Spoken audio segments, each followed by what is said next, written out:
भवन बुटवल अनि सम्पूर्ण मधेस मण्डलीमा स्थापित भएका मण्डलिनी प्रियजनहरूबाट सप्रेम जयमसी। हामी परमेश्वरलाई धन्यवाद दिन्छौं। यस प्रकारले गड्स काउन्सिलबाट प्रार्थना सहित यस तुच्छलाई पनि एउटा यो परमेश्वरको वचनलाई शेयरिङ गर्ने सौभाग्य प्रदान गर्नुभयो। अनि आज दिनमा जब यो लिङ्कहरू पाइयो अनि यस प्रकारले यो थीम भर्स जो दिएको रहेछ, यो थीम भर्स हेर्दाखेरि भन्नु पर्दा बडो गहिरो बडो गम्भीर विषय रहेछ। अनि मेरो आफ्नै दिमाग सन्न भयो। अनि मैले प्रभुको दासलाई भने, ब्रदरलाई, यो थीम त बडो गहिरो रहेछ, तर पनि प्रार्थना गरिदिनुस्। अब यसलाई उत्खनन गर्ने योग्यता त ममा निश्चित छैन। म पनि एउटा कमजोर पात्र हो। अब पुरानो भन्ने कुरा भएन, जान्दछु र सक्दछु भन्ने कुरा भएन, किनकि यो परमेश्वरको वचन हो। धेरै डराउनु पर्दछ, डरको साथमा गर्न पर्दछ। दिनमा धेरै प्रार्थनाहरू गरियो यस थीमलाई लिएर। अनि यथाशक्ति परमेश्वरले जति अगुवाई गर्नु भएको छ यो तपाईहरुको माझमा शेयरिङ गर्नेछौं।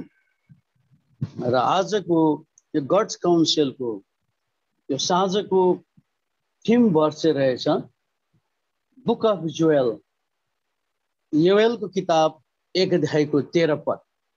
यदि यस गड्स काउन्सिलमा यो जुममा कोही आबद्ध हुनुहुन्छ र पढ्नुहुन्छ भने पढिदिनुस्, अन्यथा यहाँ हाम्रो प्रभुको दासीले पढिदिनुहुन्छ। योएलको किताब 1 अध्यायको 13 पद।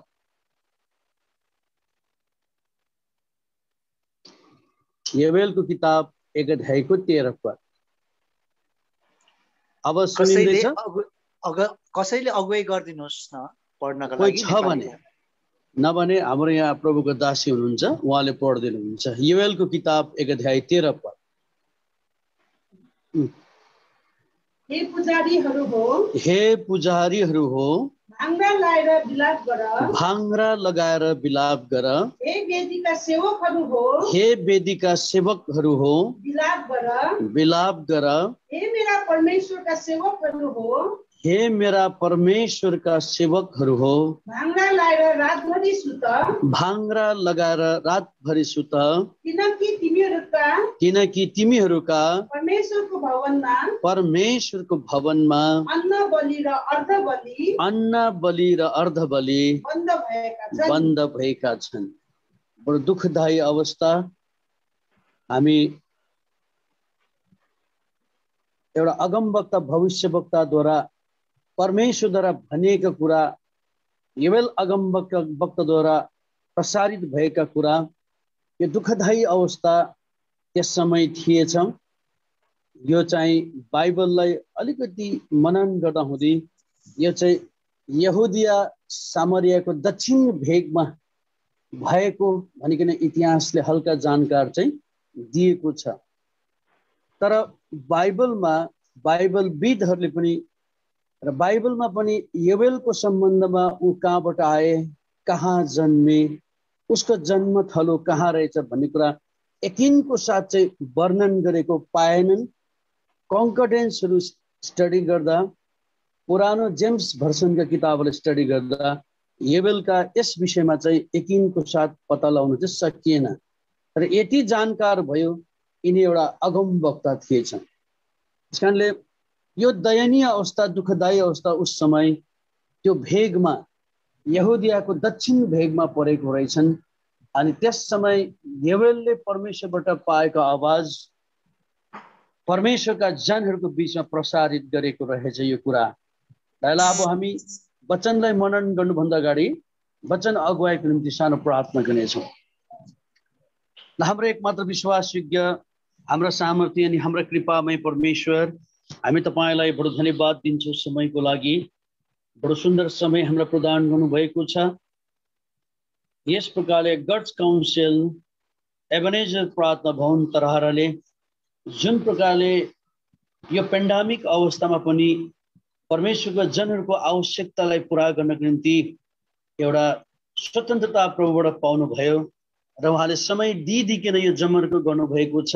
यहाँहरूको मेहनत परिश्रममा विशेष अगुवाई गर्नुहुने प्रभुको दास त्यहाँ जति पनि एबनेजरमा हुनुहुन्छ लगायत यहाँ लिडिङ गर्नुभएका हाम्रा प्रभुको दास भाइ बेनलाई पनि तपाईँले सहायता गर्नुहोस् र यो सेवकाईको द्वारा जुन प्रकारले प्रभुका भक्तजनहरूले एउटा मरुभूमिमा पानी पाएको आभासहरू गरि नै रहेका छन्। धेरैजनाहरू आबद्धहरू भइरहेका छन् अनि जसले आध्यात्मिक लाभहरू उठाइरहेका छन्। हामी धन्यवाद दिन्छौँ। आफ्नो दासले प्रार्थनासहित विभिन्न दासहरूलाई प्रयोग गरेर प्रभुका जनहरूलाई विभिन्न तरिकाले आवश्यकतामा भोजन पस्किरहनु भएको छ। उहाँलाई पनि आत्माको अभिषेकमा चलायमान गर्नुहोस्। यो दिन दिनुभयो, जतिजना समय अनुकूल समय दिई यो जुममा आबद्ध गराउनु भएको छ। कति समय पाए नपाए अनुसार उनीहरू आबद्ध भए, कतिले पाउन सकेनन्।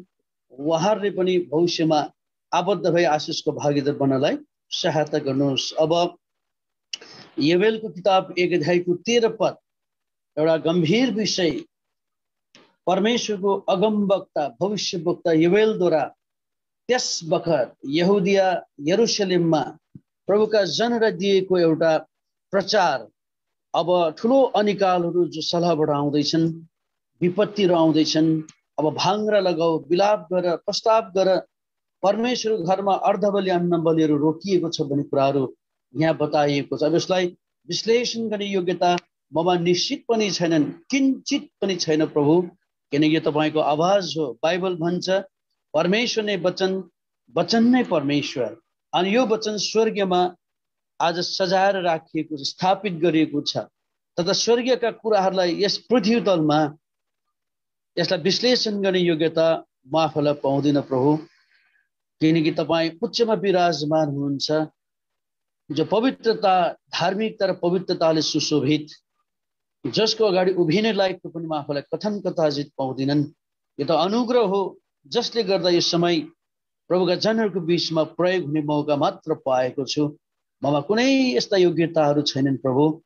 तर दुर्बलता, कमजोरता, देखि जान जानमा भएका सम्पूर्ण अयोग्यताहरूलाई इमानपूर्वक यस घडी मान्दछु प्रभु।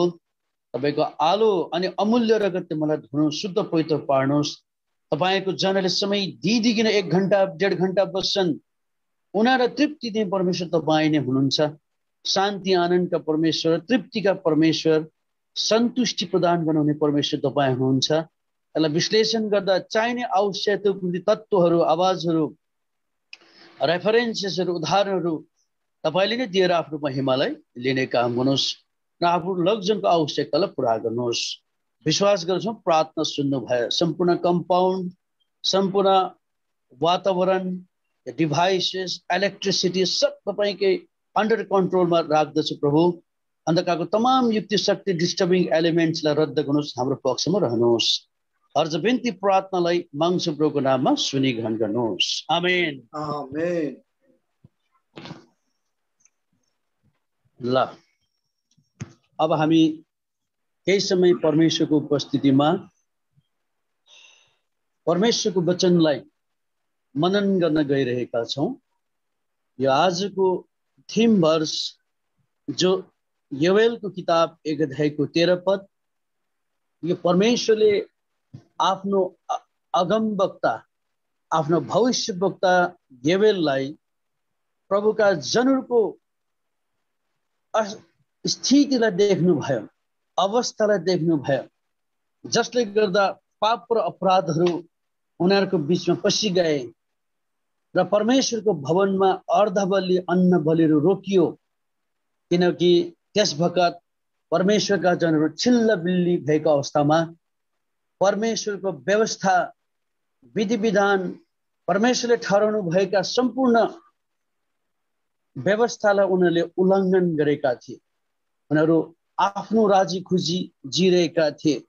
परमेश्वरको हुनुहुन्छ, परमेश्वरको भवन के हो, यहोवा परमेश्वरको हुनुहुन्छ, उनीहरू बिर्सिसकेका थिए।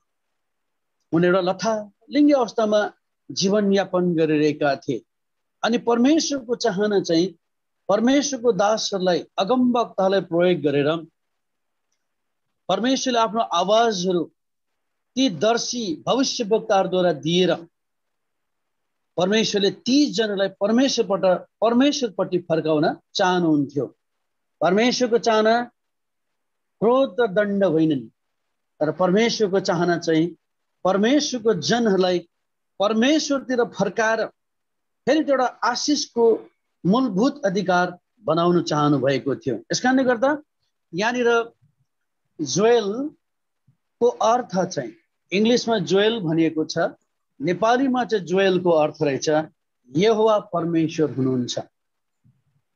जस्तो काम नाम त्यस्तै काम।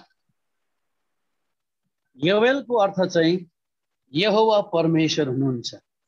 अनि योवेलको जीवनमा परमेश्वरको महानता र परमेश्वरको महत्त्वलाई गहिरो रीतिले कुटिकिन भरेका थिए। त्यही कारण उसलाई त्यो अगमवक्ता भविष्यवक्ताको दर्जा पनि दिएका थिए, किनभने उस समय यी भविष्यवक्ता अगमवक्ता दर्शी भन्ने कुराहरू चाहिँ साधारण व्यक्तित्वका मान्छेहरू हुन्थेनन्। उनीहरू सम्पूर्ण रीतिले परमेश्वरमा आस्था राख्ने मान्छेहरू हुँदथ्यो।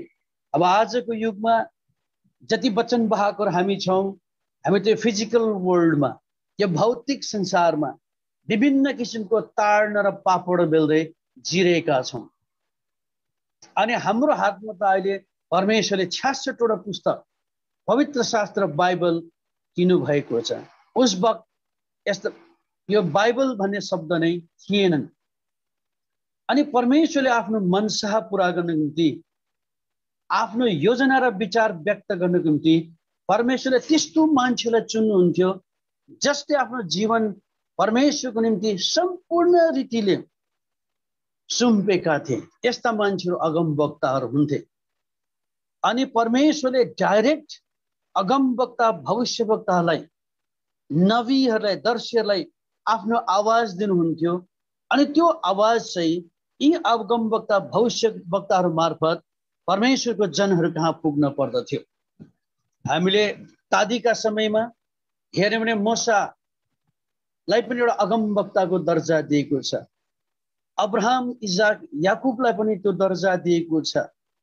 सामुएल अगमवक्ताहरू, एलिया, एलिसा जस्ता अगमवक्ताहरू जससँग परमेश्वर आफ्नो आवाजद्वारा बात गर्नुहुन्थ्यो, आफ्नो मनसालाई उहाँले प्रकट गर्नुहुन्थ्यो अनि भन्न लाउनुहुन्थ्यो।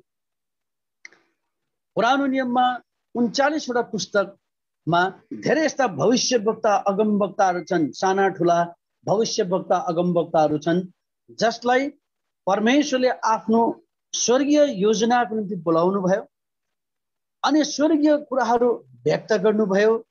अनि त्यो स्वर्गीय कुराहरू चाहिँ अगमवक्ता मार्फतहरूद्वारा आफ्नो भक्तजनहरूको बीचमा के गर्नुभयो, पुर्याउनुहुन्थ्यो।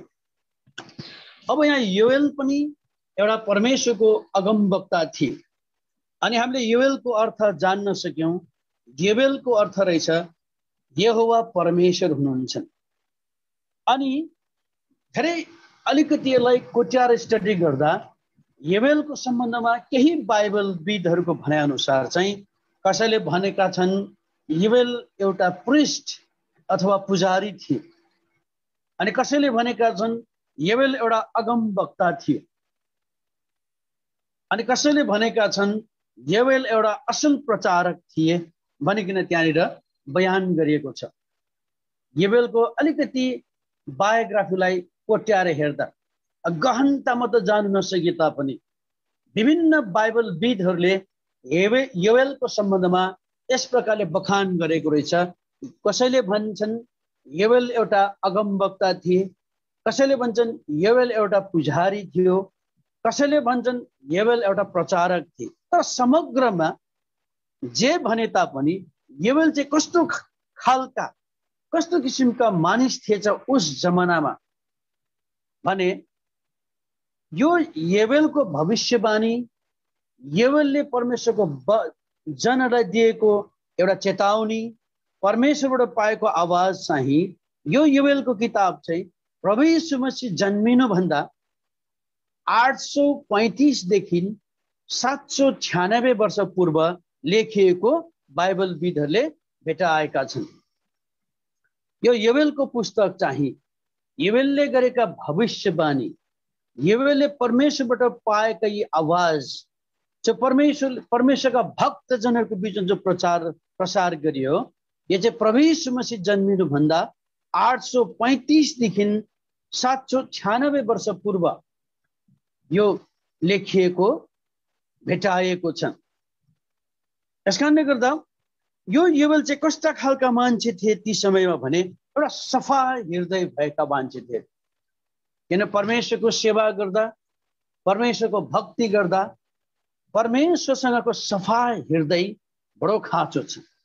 सफा हृदय ती मानिसहरूको हुन्छन् जसले परमेश्वरलाई राम्रोसँगले, प्रभुलाई राम्रोसँगले चिनेका हुन्छन्। त्यसकारण पहिलो योवेलको पहिलो चारित्रिक गुण, एउटा असल गुण मध्ये योवेल चाहिँ परमेश्वरसँग सफा हृदय भएका मान्छे थिए। यसकारणले गर्दा नयाँ नियममा आएर परमेश्वरको दास पाउलले इफिसीको मण्डलीहरूमा गएर के भन्छ भने यो चाहिँ जान्न सक, तिमीहरूको हृदयमा जान्न सक भनेर भनेको छ। इफिसीको किताब 3 अध्यायको 18 अनि 19 पदलाई हामी यहाँ नेपालीमा पढ्दैछौँ।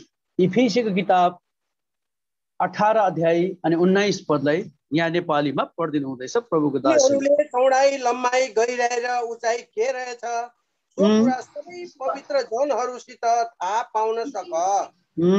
19 पद, ध्यानले जानेर नसकिने ख्रीष्टको प्रेमलाई जान्न सक कि तिमीहरू परमेश्वरको सारा परिपूर्णताले भरपूर हो। परमेश्वरसँगको सफा हृदय तब हुन्छन् जब परमेश्वरका भक्तजनले परमेश्वरको महानतम प्रेमलाई, बलिदानलाई हृदयमा के गर्न सक्छ, जान्न सक्छ। योवेल तादीका अगमवक्ता थिए, तर यहोवा परमेश्वरको महानतम करुणा, उहाँको प्रेमको विषयमा उलाई पोक्त ज्ञान भएका थिए। किन नयाँ नियममा पनि परमेश्वरको दास पाउलले परमेश्वरको भक्तजनलाई, एफिसीमा भएका विश्वासीलाई र अहिले वर्तमानमा तपाईँ नि मलाई पनि यो परमेश्वरप्रतिको सफा हृदय हुनु चाहिँ एकदम खाँचो छ, जान्नु खाँचो छ भनिकन यहाँ जरुरी छन्। अनि दोस्रो योवेलको एउटा राम्रो चारित्रिक गुण चाहिँ के थियो भने परमेश्वरको निश्चित ज्ञान पाएको मान्छे थिए तिनी।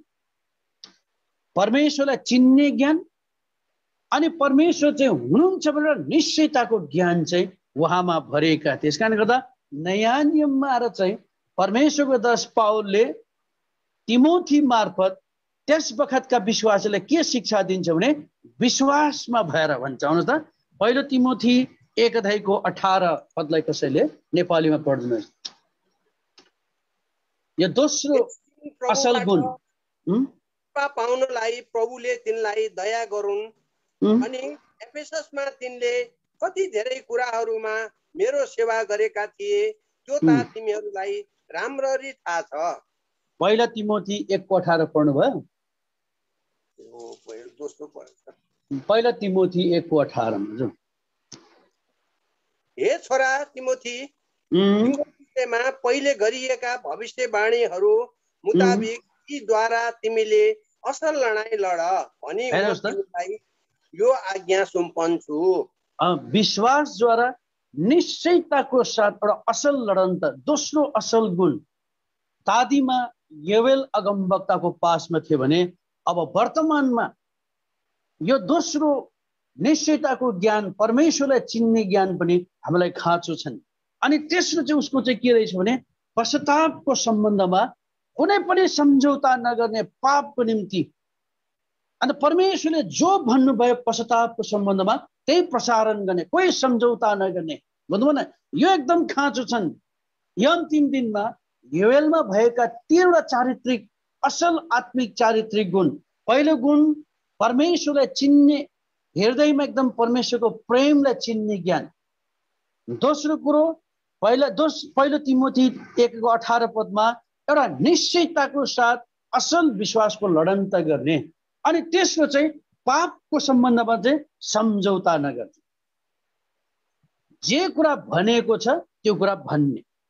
बुझ्नुभयो नि त, योएलमा एउटा तेस्रो ज्ञान पनि यो एकदम राम्रो थियो। यसकारण परमेश्वरको दास पावलले तीतसलाई पत्र लेख्दाखेरि यस्ता बकवाद गर्ने मान्छेहरूबाट तिमी अलग रहनु भनेको छन्। किनभने जसले पापसँग सम्झौता गर्छन्, यो अन्तिम दिन हो, यो लास्ट डेज हो। जसले पापसँग सम्झौता गर्छ उनीहरूले मण्डलीमा दलबन्दी गर्छन्, झै झगडा गर्छन्। यस्ता शिक्षाहरूबाट, अर्कै शिक्षाहरूबाट हामी अलग रहनै पर्छन् अनि उनीहरूको मुखलाई हामीले चुप पार्नै पर्छन् प्रार्थनाको द्वारा, विश्वासको लडन्तको द्वारा। तीतसको किताब 1 अध्यायको 10 देखि 14 पदमा फर्ती पढिदिनुहोस् त। यहाँनिर परमेश्वरको दास पावलले अधीनतामा नबस्ने भगवादी र छली छन्, विशेष गरी भएकाहरू तिनीहरूका मुख बन्द गरिनु पर्छ। निज कमाइका निम्ति तिनीहरूले नगर्नु पर्ने कुराहरू सिकाइकन सारा घरहरू बर्बाद पार्छन्। तिनीहरू मध्येका एकजनाले अर्थात् तिनीहरूका आफ्नै भविष्यवक्ताले भनेका छन्, बेटीहरू सधैँ झुट बोल्ने, दुष्ट पशु छल्ने, अल्छे घिचुवा हुन्छन्। यो गवाही सत्य हो।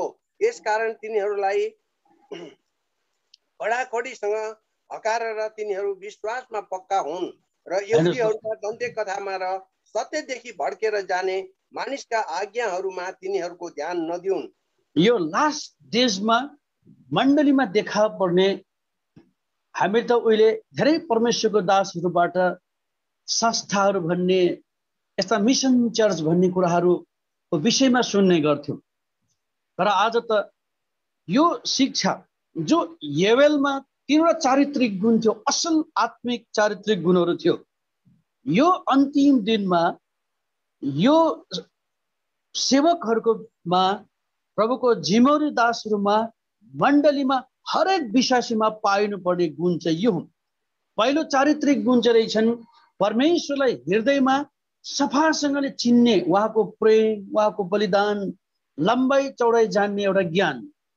दोस्रो, परमेश्वरलाई निश्चयताको साथ चिन्ने ज्ञान, परमेश्वरको हुनुहुन्छ, प्रभुको हुनुहुन्छ, यीशु ख्रीष्टको हुनुहुन्छ भन्ने त्यो वास्तविक ज्ञान हामीमा दोस्रो चारित्रिक गुण आएको हुनु पर्दछ।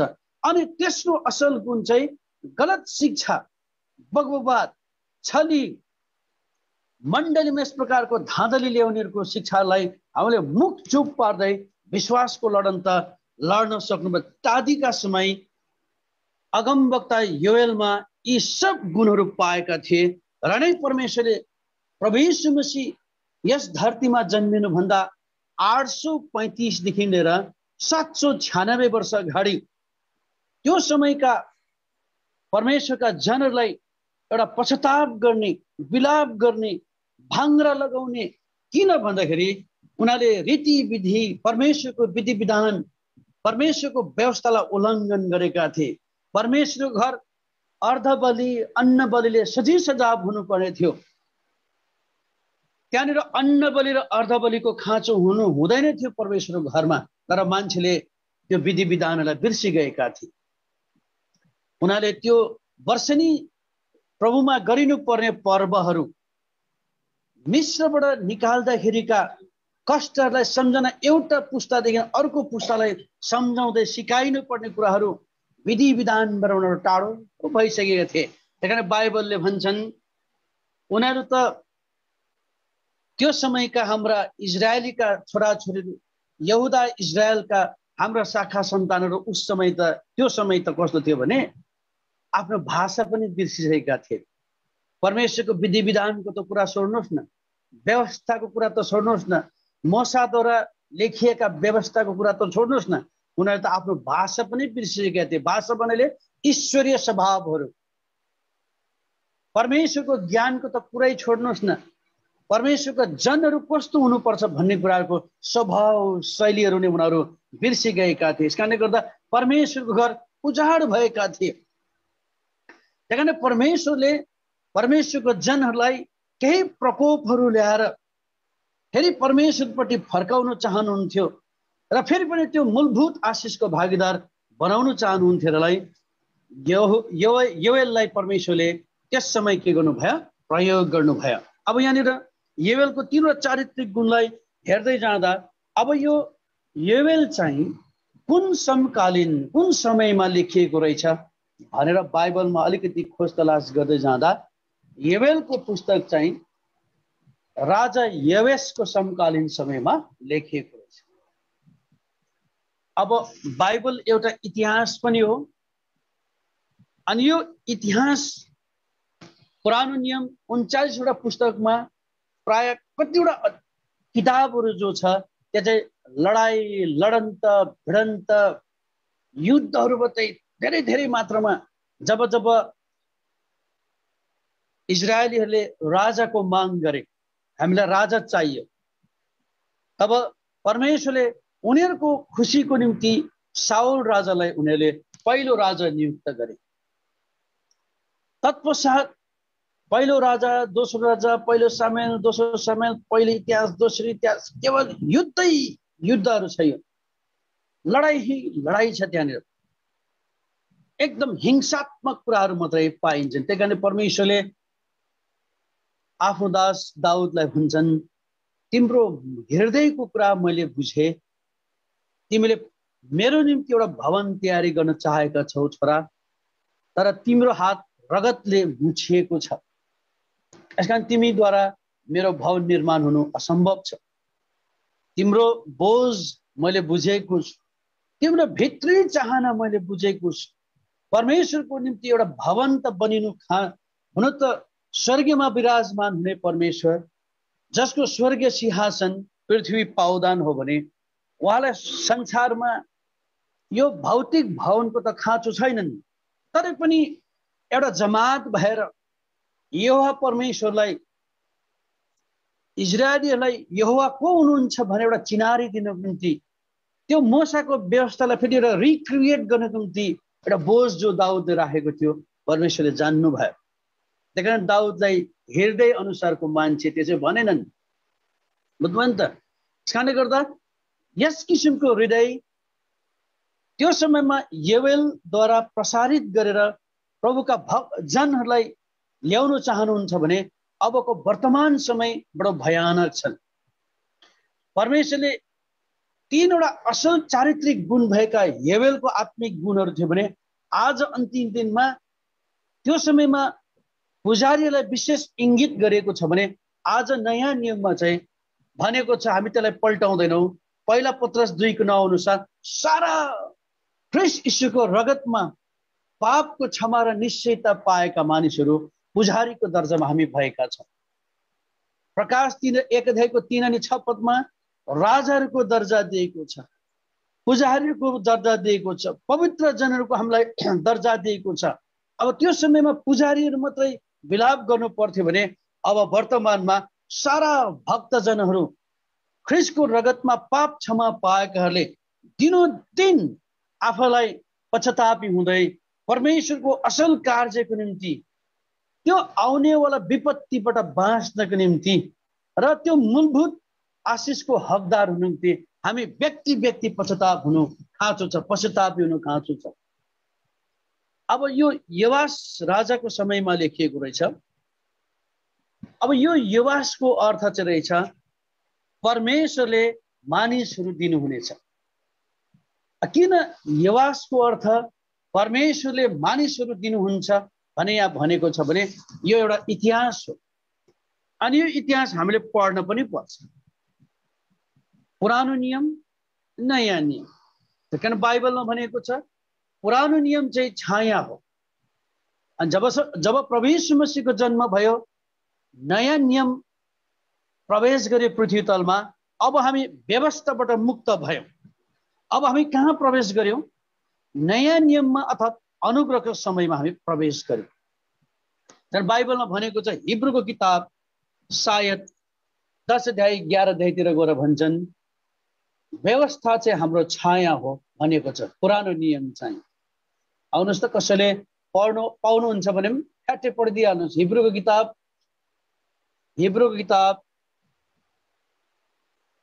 यो छाया हो भनेको छ। हिब्रूको किताब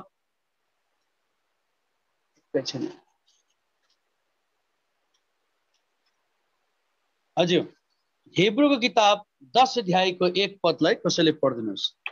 किनकि व्यवस्थाले जससँग आउनेवाला असल कुराहरूको खास रूप चाहिँ नभएर छाया मात्र भएको हुनाले तिनीहरूले वर्ष वर्ष निरन्तर चढाइएका ती एकै प्रकारका बलिदानहरूद्वारा नजिक आउनेहरूलाई कहिल्यै सिद्ध पार्न सक्दैन। हो, व्यवस्थाले कहिल्यै सिद्ध पार्न सकेनन् पनि, किनभने व्यवस्था र पुरानो नियममा त केवल भायोलेन्सहरू, ब्याटल्सहरू, वारहरू, युद्धहरू मात्रै छन्। त्यही कारण इङ्ग्लिस बाइबलमा भनेको छ shadow of good things to कम।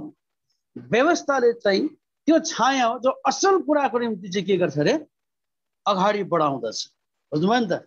अनि व्यवस्था पनि किन दियो त भन्दाखेरि चाहिँ जब मिश्रको दासत्वबाट जब इजरायलीलाई परमेश्वरले निकाल्नु भयो, 40 वर्षको उजाड स्थानमा सिनाई पर्वतमा परमेश्वरले मूसालाई बोलाउनु भयो अनि 10 आज्ञा दिनुभयो, व्यवस्था दिनुभयो अनि विभिन्न व्यवस्थाहरू दिनुभयो ताकि त्यो व्यवस्थाको सर्कलमा परिधिभित्र इजरायलीहरूभित्र छाडापन नहोस्, उनीहरूले फेरि एकदम ऱ्यान्डम जीवन, लथालिङ्गे जीवन व्यतीत नगरोस्।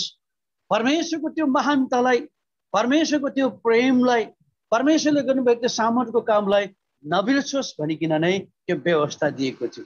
अनि व्यवस्थाले चाहिँ बादमा गएर चाहिँ असल कुराको छाया अथवा प्रभु ख्रीष्टलाई चाहिँ के गरेको छ, त्यहाँनिर निर्देशित गरिएको छ, देखाइएको छ।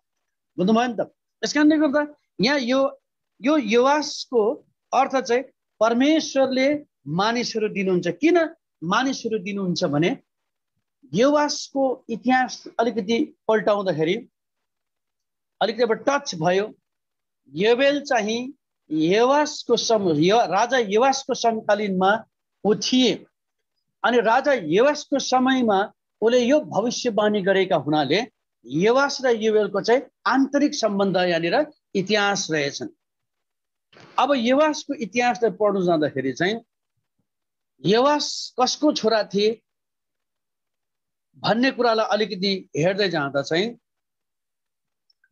योआस चाहिँ अहजियाको छोरा रहेछन्। अनि अहजिया चाहिँ को थिए भन्दा चाहिँ अहजिया चाहिँ यहुदाको राजा रहेछन्। अब त्यति बेला पनि एकदम भित्री षड्यन्त्रहरू राजगतिको निम्ति, राज्य सत्ताको निम्ति एकदम बृहत रूपमा, अब राज शासनमा, राज्य सत्तामा त्यस्तै हुन्छन्। त्यही कारण उहिले नेपालमा पञ्चायती काल हुँदाखेरि हामीले अलिकति 2039 सालमा आउँदाखेरि पञ्चायती काल हामीले देख्न सक्यौं। पञ्चायती काल एकदम स्ट्रिक्ट, कडा, धेरैचोटि थाना कचेरीमा धाउनु पर्ने भयो, धाउन पनि लायो।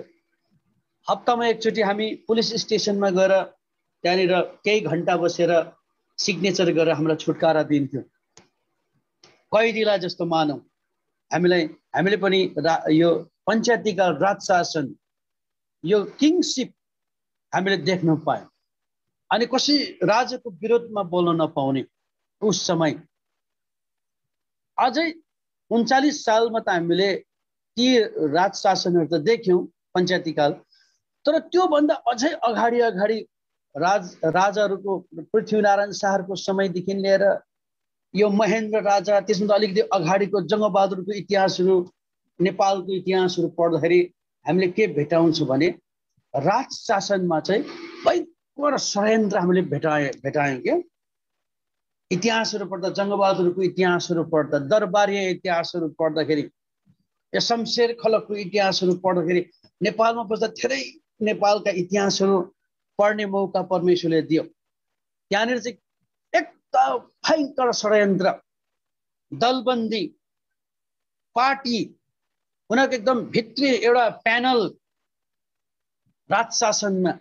अनि त्यहाँनिर कुनै न कुनै ठाउँमा चाहिँ के भनेको छ भने कि तरवार कि दरबार भनेको छ। होइन त, जसले तरवार चलाउन सक्यो उसले दरबार हत्याउन सक्यो। होइन, षड्यन्त्र राज शासनमा यस किसिमको भयङ्कर षड्यन्त्रहरू त्यति बेला थिए। एक स्टेप चढ्नको निम्ति ऊ सुब्बाबाट मीर हुनको लागि मीरबाट माथिल्लो तहमा जानु ती उसले एकदम षड्यन्त्र गरेर चढ्नु पर्दथ्यो हैन त। उस समय षड्यन्त्र, राज्य सत्तामा भयंकर षड्यन्त्र, केही हासिलको निम्ति गर्न निम्ति, स्वार्थ लाभको निम्ति उनीहरूले एउटा चम्चागिरी गरेर, पोलिसी लगाएर, तेल लगाएर, भित्रभित्र लडाएर उनीहरू आफूमाथि गएका हुन्छन्। हुनु त यो चाहिँ संसारको इतिहास हो। तर हामीलाई आध्यात्मिक इतिहासमा चाहिँ यो कबुल छैनन्, फेरि मान्यता छैनन्। तर आज यो वर्तमान समयमा जहाँ परमेश्वरको दिनहरू भयंकर खराब देखिँदैछन्, हिब्रू 10:25 पुरा हुने समय, जब जब तिमीहरू त्यो दिन नजिक आएको देख्दछौ, उति उति सेवामा जुट्नु, एउटाले अर्कोलाई उत्साह दिनु भन्ने कुरामा आज त्यस्तै किसिमका षड्यन्त्रहरू हामी जान्दैनौँ कस्तो शिक्षा लिएर आयो, हामी जान्दैनौँ कस्तो शिक्षा उनीहरूले पायो, हामी जान्दैनौँ उनीहरूले कस्तो किसिमको नियत लिएर परमेश्वरको घरमा प्रवेश गर्यो, हामी त्यो जान्दैनौँ। उस समयको राज्य सत्तामा, राज शासनमा त्यस किसिमको षड्यन्त्रहरू भयंकर रूपमा भव्य रूपमा, उनीहरूले नाता गोता पनि हेर्थेनन्। आफ्नै मामाहरूलाई, आफन्तीहरूलाई पनि उनीहरूले तरवारले मारेर उनीहरूले राज्य सत्ताहरू हासिल गरेका छन्। आज त्यस्तै किसिमको षड्यन्त्र, भयंकर कुरूपता, विग्रल्ती संसारमा त छँदैछ। सङ्घ संस्थामा त हामी जान्दैनौँ, हामी उनीहरूको विरोधमा बोल्नु आवश्यकता पनि छैनन्। तर हामी जो जीवित मण्डली भन्दैछौँ, आज हामी लिभिङ चर्चमा, डक्ट्रिनल प्याटर्नमा, भिजनमा खडा भएका मण्डलीहरू भन्दैछौँ। आज हाम्रो मण्डलीहरूमा पनि पाइरहेको छ। कस्तो शिक्षा लिएर आयो? त्यहाँ एउटा आजभन्दा धेरै 12-13 वर्ष अगाडि एउटा अभिषेक दास जो आज महिमामा उठ्नुभयो, लास्ट डेजमा उहाँ मसँग धेरै, मैले उहाँसँग शरीक भएर सेवा हुने मौका मैले पाएको थिएँ। यो लेटाङ भन्ने जग्गा, बेलबारी गोसेन, बिरताम मोडमा त्यति बेला मेज स्थापना भयो। त्यसपछि गएर तराराहरू, म फर्स्टचोटि उहाँसँग एउटा होली म्यारिज पनि एटेन्ड गर्न पाएँ। त्यसपछि त्यो भेगहरू भिजिट गर्दै जाँदा त्यो प्रभुको दासले भन्नुभएका आवाज आज मेरो कानमा गुन्जिन्छ। उहाँले भन्नुहुन्थ्यो, तिमी, हाम्रो त अब समय सकियो, हामीले जो दौड थियो त्यो पुरा गर्यौँ, तिता मिठा कुराहरू हामीले सामना गर्नु पर्यो, कष्टहरू, भनाइहरू, निन्दाहरू, गरेकोलाई पनि नगरेकोलाई पनि गरेको, अब यस्ता दोष दोषारोपण त हामीले त यो थाप्रोदेखि लिएर यो भित्रको कुना कुनामा, हृदयमा हामीले भोग्यौँ। तर तिमीहरूको अब पालो छ। यो कुरा चाहिँ मलाई उहाँले भिजिटको क्रममा बताउनु भयो। तिमीहरूको अब समय छ, तर तिमी जहिले पनि विश्वासको लडन्तमा दृढ हुनु। अघि हामीले पहिला तिमोथी 1:1-18 पढेको थियौँ। परमेश्वरको दास पावलले तिमोथीलाई दिएको शिक्षा, विश्वासको उत्तम लडन्त, यिनीहरूको बिचमै भएर तिमीले सिक्नु, युद्ध लड्नु, तर फिजिकल चाहिँ होइनन्, स्पिरिचुअल। शारीरिक युद्ध त होइनन्। कतिचोटि हामीलाई पनि मनमा हुन्छ, ओठको जवाब ओठैले दिउँ जस्तो त लाग्छ नि, ओले मेरो सर्ट खोलिदियो, म उसको जम्मै भेस्टै खोलिदिउँ जस्तो त लाग्छ नि। तर त्यो हाम्रो फिजिकल युद्ध हुनु हुँदैन, हाम्रो स्पिरिचुअल युद्ध। अनि स्पिरिचुअल युद्ध चाहिँ केवल मौन बसेर परमेश्वरमा भरोसा राख्नु, अनि जुन कार्य परमेश्वरले तिमीलाई दिन्छन् विश्वास योग्यताको साथमा तिमीले त्यो पुरा गर्नु, त्यो टोटल पुरा चाहिँ नगर्नु। उहाँले भन्नुहुन्थ्यो त्यति बेला, उहाँले भनेको एउटा शब्द, सम्पूर्ण विश्वासीहरू सबै विश्वासी होइनन्, उनीहरू कोही बुझेर आएका छन्, कोही नबुझेर आएका छन्, कोही लहै लहैमा आएका छन्। म पनि एक समयमा लहै लहैमा क्रिस्चियन थिएँ। उहाँले भन्नुहुन्थ्यो, जब एउटा रिभाइभल आयो कालिम्पोङमा 1947, 46, 47, 48 तिर रिभाइभल जब आयो, परमेश्वर एकदम खुङ्खार, प्रभुमा एकदम पोख्त त्यो दर्शन र क्रमका कुराहरू ख्रिस्ट यीशुको पाइलाको दर्शनको कुराहरू लिएर जब प्रवेश गर्यो, ब्रदर जोर्डन खान जस्ता व्यक्तिहरू, ब्रदर भाइजी भक्त सिंह जस्तो मान्छेहरू जब प्रवेश गरेर हामीलाई वास्तविक बाइबलले शिक्षा, ख्रिस्टको शिक्षा जब दियो, हामी त अन्यलमा परेछौँ, अलमल्लै पर्यो। कति वर्ष भइसक्यो त्यो संस्थामा, तर वास्तविक कुरो त हामीले ख्रिस्ट यीशुको ज्ञान हेर्नु त त्यति बेला हृदयमा पस्छ जब हामीलाई बताइन्छन्। त्यो परमेश्वरको निश्चयता तब बस्छ हामीलाई बताइन्छन्। तब हामीलाई विश्वासको लडन त गर्नु मन लाग्छन् जब हामीलाई बताइन्छन्। तब हामीले बुझ्न सक्यौँ र हामी जीवित मण्डलीको भागीदार भयौँ। तरै पनि जीवित मण्डली भनेर पनि भएनन्। हामीले धेरै कुराहरू भोग्न पर्यो, भनाइ खानु पर्यो, निन्दा खप्नु पर्यो, विभिन्न किसिमको लान्छनाहरू सहनु पर्यो। तर त्यो शिक्षा जो हामीले पाएका थियौँ, हामी अडिग बन्न सक्यौँ। अनि तिमी पनि होसियार गर्नु, उहाँले दिएको शिक्षा लाखौंको तादादमा अहिले विश्वमा हामी जीवित मण्डलीका अङ्ग हौँ भनिरहेका छौँ। भन्नुपर्दा सामान्य रूपमा हामी एलसेदाईका भन्छौँ। एलसेदाई कुनै डिनोमिनेसन त होइनन्। एलसेदाई त कालिम्पोङको मण्डलीलाई दिएको नामाकरण हो प्रभुको दासहरूबाट। म पश्चिम नेपाल बेरसेवा प्राप्त भवनको एउटा जन हो। तर एउटा संस्थागत हिसाबले एलसेदाईबाट काम सुरु भएको हुनाले हामी एलसेदाई भन्ने एउटा चलन भएको मात्र। तर वास्तविक हामी परमेश्वरको चुनिएका जनहरू हौँ। मण्डली अलग अलग छ, तर हाम्रो सोच, हाम्रो विचार, हाम्रो कार्य, हाम्रो ध्येय कसरी परमेश्वरले त्यति बेलाका तादीका अगमवक्तालाई प्रयोग गरेर एउटा समूचा समग्रमा ल्याएर परमेश्वर यहोवाको परिचय दिन चाहनुहुन्थ्यो। आज जीवित मण्डलीमा पनि आज त्यो इतिहास जस्ता षड्यन्त्रहरू होइनन्। तर हामीले जीवित मण्डलीमा बसेका छौँ भने जीवित मण्डलीका जनहरू जस्तो हाम्रो कार्यशैलीहरू देखा पर्नु पर्दछ। त्यसलाई त्यो प्रभुको दासले भन्नुहुन्थ्यो, जब मिस्रबाट इजरायलीहरू निकाल्यो 430 वर्ष उनीहरू मिस्रको बन्धनमा दासत्वमा बस्नु पर्यो। अनि उनीहरूको क्रन्दन परमेश्वरले सुन्नुभयो, उनको पुकारा, उनीहरूको सुस्केरा परमेश्वरले स्वर्गमा सुन्नुभयो। अनि परमेश्वरले स्वर्गमा देख्नुभयो तिनीहरूको क्रन्दनलाई, तिनीहरूको पीडालाई, तिनीहरूको रोदनलाई देख्नुभयो। अनि परमेश्वरले के गर्नुभयो, एउटा मानिसलाई नियुक्ति गर्नुभयो। अनि त्यो मानिसलाई नियुक्ति गरेर परमेश्वरले मिस्रको दासत्वबाट निकाल्न चाहनुभयो। 430 वर्षको दासत्वबाट। त्यस कारणले गर्दा परमेश्वरले मूसालाई के गर्नुभयो, एउटा अगुवा बनाइकन के गरेर छान्नुभयो। जब 10 विपत्ति आयो, त्यो 10 विपत्ति ल्याउनु परमेश्वरले अन्य जाति फिरौनहरूलाई पनि, मिस्रको मान्छेलाई पनि परमेश्वरको परिचय दिनु थियो। अनि परमेश्वरले इजरायलीहरू पनि म हुँ परमेश्वरको प्रमाण दियो, यहोवा परमेश्वर। त्यही कारणले भन्छ नि, प्रभु परमेश्वर मैले गएर चाहिँ मिस्रमा के भनेर चाहिँ परिचय दियो भन्नु, म हुँ भन्नेले पठाए। परमेश्वरले त्यो किसिमको एउटा परिचय दिएर यहोवाको एउटा चिनारी दुवै पक्षलाई, अन्य जातिलाई पनि इजरायलीलाई पनि प्रभुले के गर्नु, अन्य जातिलाई परिचय दियो, विश्वासीलाई खार्नु भयो। परमेश्वरले त्यो इजरायलीलाई परमेश्वर को हुनुहुन्छ भन्ने वास्तविक यवेलको 3वटा असल आध्यात्मिक चारित्रिक गुणहरू उनीहरूमा पसाउनु चाहनु भयो। अनि पसाउनु पनि भयो। 10वटा विपत्ति ल्याउनु भयो। अनि 10 अन्तिम विपत्तिमा विधि विधानहरू दिनुभयो, व्यवस्था दिनुभयो, के गरेर खानु, कसरी बस्नु, अनि कसरी मिस्रबाट निस्किनु, सब सिकाउनु भयो।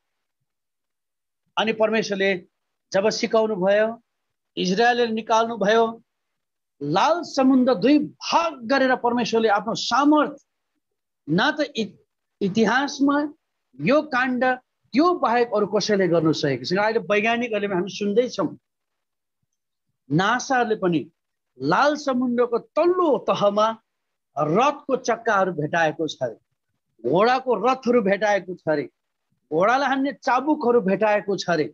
अनि संसारको वैज्ञानिकहरूको अहिले दिमाग गरम भएको छ। यो कसरी? उनीहरूले भन्छ रे बाइबल चाहिँ एउटा सत्य हो। बाइबलमा आजभन्दा हजारौं वर्ष अगाडि घटेको घटना लाल समुद्रले आज प्रमाण दिइरहेको छ। हेर्नुहोस् त, आज हामी विश्वासीहरू फ्यातुलो भएका छौँ, हामी परमेश्वरको भक्तजनहरू फ्यातुलो भएका छौँ। त्यही पनि महामारीले सामूहिक सेवा हामी गर्न पाइरहेका छैनौँ, जमात भएर सेवा गर्न पाइरहेका छैनौँ। हेर्नु त, हाम्रो विश्वासको क्रम घटितम हुँदै गइरहेको अवस्थामा छ। हेर्नुहोस् त, तकरिबन 2 वर्ष हुँदैछ, तर आज ढुङ्गा माटोले पानीले परमेश्वरको सामर्थ्य हेर है, तिमीले विश्वास गरेको परमेश्वर ठट्टाको परमेश्वर होइनन्, लरतोरो परमेश्वर होइनन्। लाल समुद्रले पनि प्रमाण दियो। आजभन्दा हजारौं वर्ष अगाडि मिस्रबाट जब इजरायली निस्किँदै थिए, समुद्र 2 भाग भयो, मिस्रीले खेद्दै थिए, परमेश्वरले आफ्नो जनलाई सुरक्षित पारी पुर्याउनु भयो, मिस्रीलाई समुद्रको छालमा फालिदिनु भयो, विभत्स रूपले मारिदिनु भयो। आज त्यो रथको चक्काहरू, रथहरू, घोडालाई हान्ने चाबुकहरू, त्यो तरवारहरू लाल समुद्र मुनि कसरी भेटाए। आज समुद्रले पनि के गरेको छ, परमेश्वरको महानताको बयान दिइरहेको छ। इतिहास यस्तो हो, बुझ्नुभयो न। त्यही त्यो प्रभुको दासले भन्नुहुन्थ्यो, मिस्रबाट कनानको यात्रामा जाँदाखेरि पछि गयो भनेर भनेको छ। मिश्रित झुन्डहरू पनि बुझ्नु। आउनुहोस् त, यो चाहिँ पढौँ त। प्रस्थानको किताब 12 अध्याय 37-38 पर केवल 6,30,000 बाल बच्चा छोडेर इजरायलीहरू मात्रै मिश्रको बन्धनबाट लाल समुद्र पार गरेर गएनन्। त्यहाँनिर मिश्रित दलहरू पनि निस्केका थिए। इङ्ग्लिसमा भनेको छ मिक्स्ड मल्टिट्युड। पढ्दिनु त, प्रस्थानको किताब 12 अध्यायको यात्रा सुरु गरेर हजुर बालबच्चाहरूलाई छोडेर प्राय 6 लाख पैदल पुरुषहरू अनि तिनीहरूको साथमा एउटा ठुलो मिश्रित भिड पनि गयो। साथै भेडा बाख्राहरू र गाई बस्तुहरू, अत्यन्तै धेरै पशुहरू निस्के। मिश्रित दल पनि इजरायलीसँग एकदम तालमेल मिलाएर पछि गए। भन्नु नि त, एकदम के मिसिएर। बाइबल नयाँ नियममा एउटा कहानी, कथा, उक्ति परमेश्वरले दिनुहुन्छ, धान र साँबा, गहुँ र साँबा, त्यस्तै देखिन्छ। एउटै खाले देखिन्छ के। त्यहाँ परमेश्वरले, प्रभुले के भन्नुभयो, अहिले नउखाल।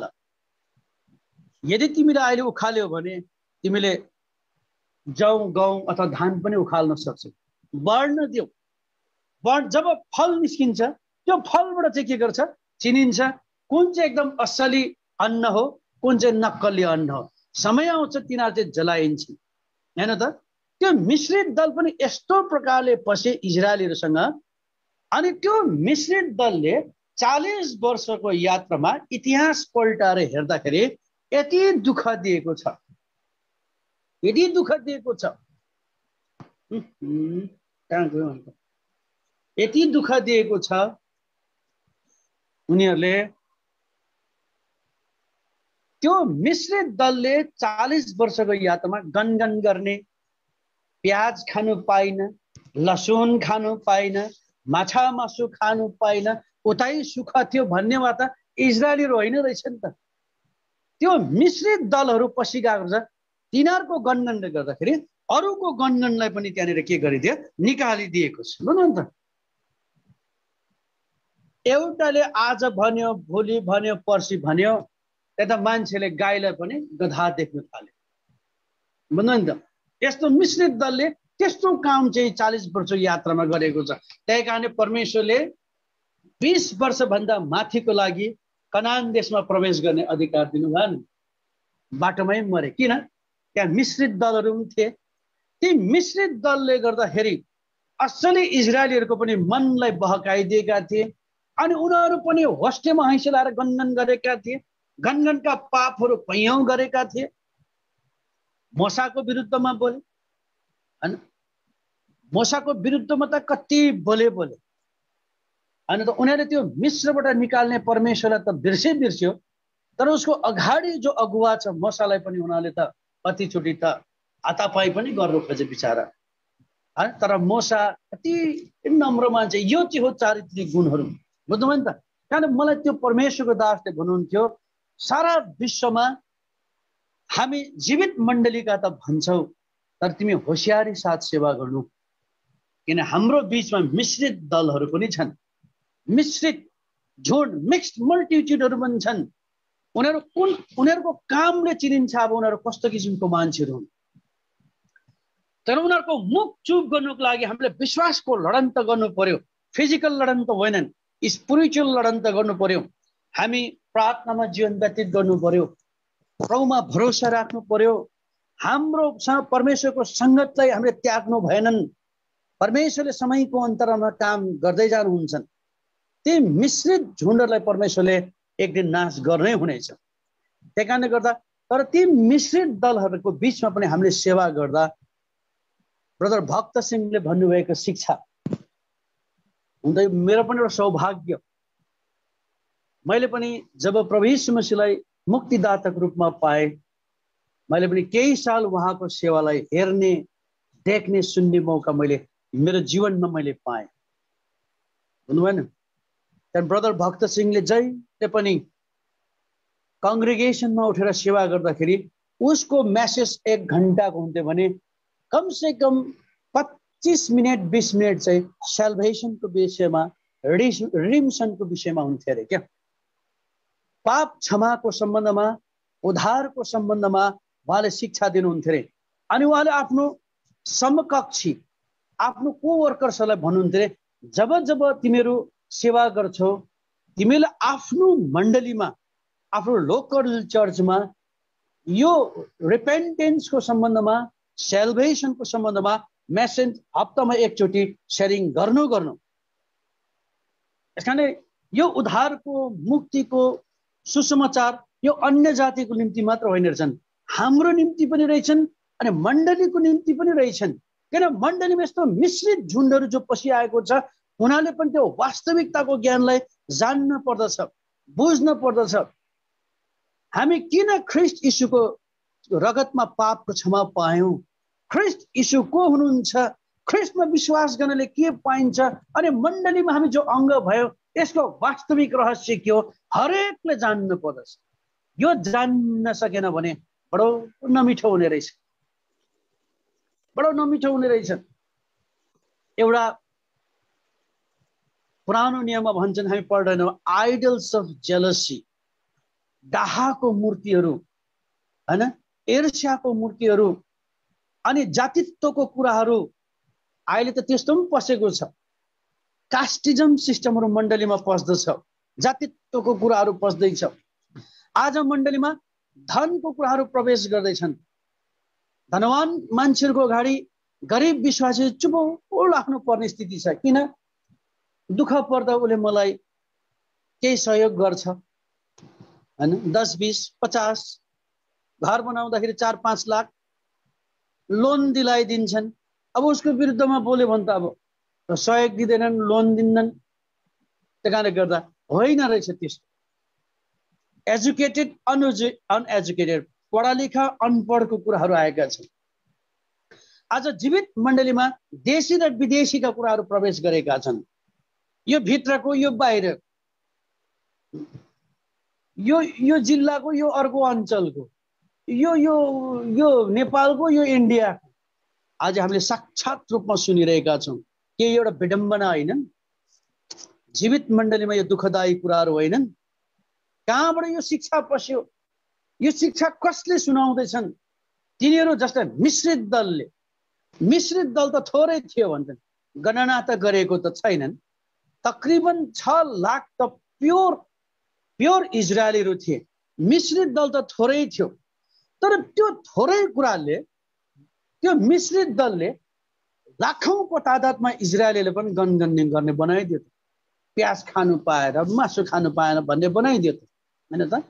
त्यहाँदेखि बिगार्नुको लागि थोरै कुरा खाँचो रहेछन्, धेरै कुरा खाँचो छैन रहेछन्। थोरै कुरा बुझ्नु त, थोरै सोडा अथवा खमिर हाल्यो भने सबै ढिक्को आँटा नै के गर्छ? सुनिन्छन्, फुलिन्छन्। त्यस्तै हो भन बिगार्नको निम्ति एउटा मण्डलीमा 500 विश्वासी छ। त्यो 500 विश्वासीमा तपाईको 480 जना विश्वासी चाहिँ एकदम खाटी छ, पक्का उद्धार मुक्ति पाएको छ, पापको क्षमाको ज्ञान पाएको छ, स्वर्ग जाने निश्चयता पाएको छ भने 20 जना चाहिँ मिश्रित दल छ भने त्यो 20 जनै काफी रहेछ 480 लाई बिगार्नलाई। धेरै चाहिँदैन रहेछ। 500 जनालाई बिगार्नको लागि 500 जना चाहिँदैन रहेछ। 500 जनालाई बिगार्नको निम्ति 20 जनै काफी रहेछ। यसकारणले गर्दा यो 20 जना मिश्रित दललाई अब काबुमा ल्याउनको निम्ति चाहिँ हामीले फिजिकल फाइट, फिजिकल लडन्त, फिजिकल ब्याटल गरेर होइन रहेछन्, स्पिरिचुअल ब्याटलको बहु खाँचो छ। बुझ्नु त? त्यही योएलले के भनेको छ 1 अध्यायको 13 पदमा, अर्ध बलि र अन्न बलिहरू रोकियो परमेश्वरको भवनमा। परमेश्वरको भवनमा अर्ध बलि र अन्न बलि प्रशस्त पाइनु पर्ने भनेको त अर्ध बलि र अन्न बलि खाएर त्यहाँ भएका पुजारीहरू एकदम हष्टपुष्ट हुनुपर्ने अनि उनीहरूले परमेश्वरको शिक्षा र ज्ञानलाई सिकाउनु पर्ने। तर उनीहरू निर्बल भए किन उनीहरूको अन्न बलि र अर्ध बलि रोक्यो। आज यो लास्ट डेजमा पनि षड्यन्त्रकारीहरूले र मिश्रित दलहरूले गर्दाखेरि जीवित मण्डलीको घरमा अन्न बलि र अर्ध बलिहरू रोकिएका छन्। बुझ्नु नि? अन्न बलि र अर्ध बलि केसँग तुलना गर्न सकिन्छ? परमेश्वरको वचनसँग। आज खट्टी शिक्षा दिने मान्छेहरूको मण्डलीमा कमी भएको छ। जसले परमेश्वरको घरमा खट्टी शिक्षा र दीक्षा ल्याउँछन् उनीहरूको विद्रोहमा उनीहरूले कुचाल चल्छन्, षड्यन्त्र गर्छन्। कति तिनीहरू मात्रै जान्ने, कति ठुलो भाका के उनीहरू मात्रै, हामी पनि सक्छौँ भन्ने कुराहरू यहाँनिर पैदा भएको छ। यो किन भन्दाखेरि उनीहरूको विवेक ख्रीष्ट यीशुको अमूल्य रगतको धुवाईमा, शुद्धिकरणमा, पवित्रकरणमा नआएको खण्डमा उनीहरूले सोच राख्यो। किनकि बाइबलमा भनेको छ मण्डलीमा विभिन्न किसिमका मानिसहरू छन्, शरीरमा विभिन्न किसिमबाट अङ्ग छ। त्यो अङ्गको आफ्नो आफ्नो काम छन्। कानको आफ्नै काम छ, नाकको आफ्नै काम छ, आँखाको आफ्नै काम छ, यो केशको आफ्नै काम छ।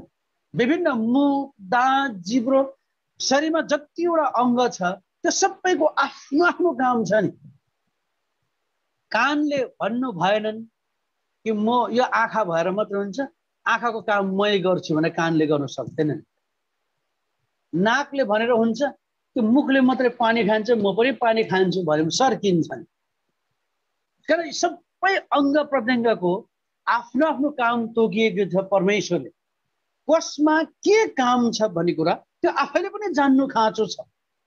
यदि हामी वास्तविक उद्धार मुक्तिको ज्ञानमा आएका छौँ भने, वास्तविक ख्रीष्ट को हुनुहुन्छ भने चिनेका छौँ भने, पाप क्षमाको ज्ञान पाएका छौँ भने, रगतको सामर्थ्यमा पाप धोएको छ भने ममा के छ हामी थाहा पाउँछौँ।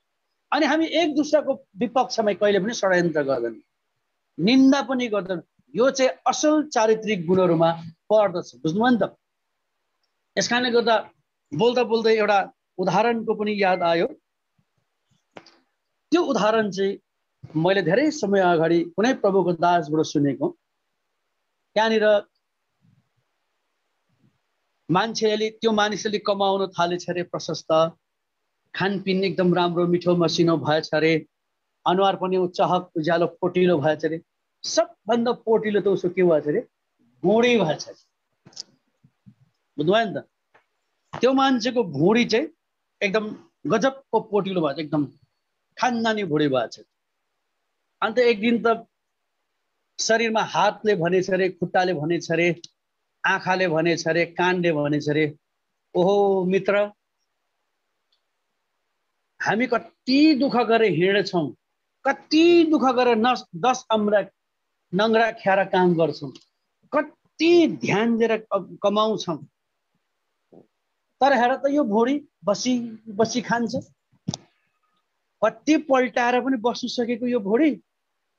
अनि उनीहरूलाई त त्यति भन्दा त हातले भनेछ त नि यार, त्यसलाई कति आएर त्यो भुँडीको काम के छ र?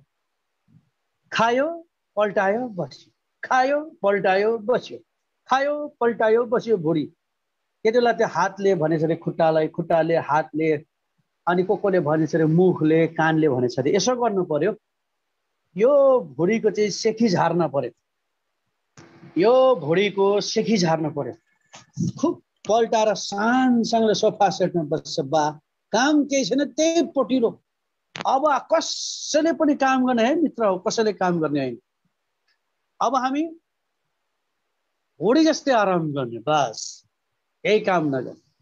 सबले ल ल भोलिदेखि कोही खुट्टा पनि हिँड्दैन, हात पनि काम गर्दैन, आँखा पनि खोल्दैन, कान पनि सुन्दैन, मुख पनि चपाउँदैन, चप बस्ने हो। अब वाह, यो भुँडीलाई चाहिँ अब सेखी झार्न पर्यो। एक दिन भएको छ कोही काम गरेन, हात खुट्टा आँखा नाक मुख कसैले काम गरेन। त्यहाँदेखि भोलिपल्ट सबैको अब भुँडी अलिकति भोक लागेर लत रहेछ भुँडी। हातले भनेछ ओ मित्र हेर न त्यसको हालत, एक दिन खानु नपाएको त्यसको भुँडी हेर त, बबल गम जस्तो लत रहेछ भनेछ। यसलाई यसै गर्नुपर्छ, यसलाई यसै गर्नुपर्छ। बसी बसी खाएर सोफा सेटमा भुँडी पल्टाउँदै भयो भने यसलाई यसै गर्नुपर्छ भन्छ अरे सबले। एकदम यसरी हात पनि जुझाउँछ अरे क्या, एकदम क्ल्याप गर्छ अरे खुसीले।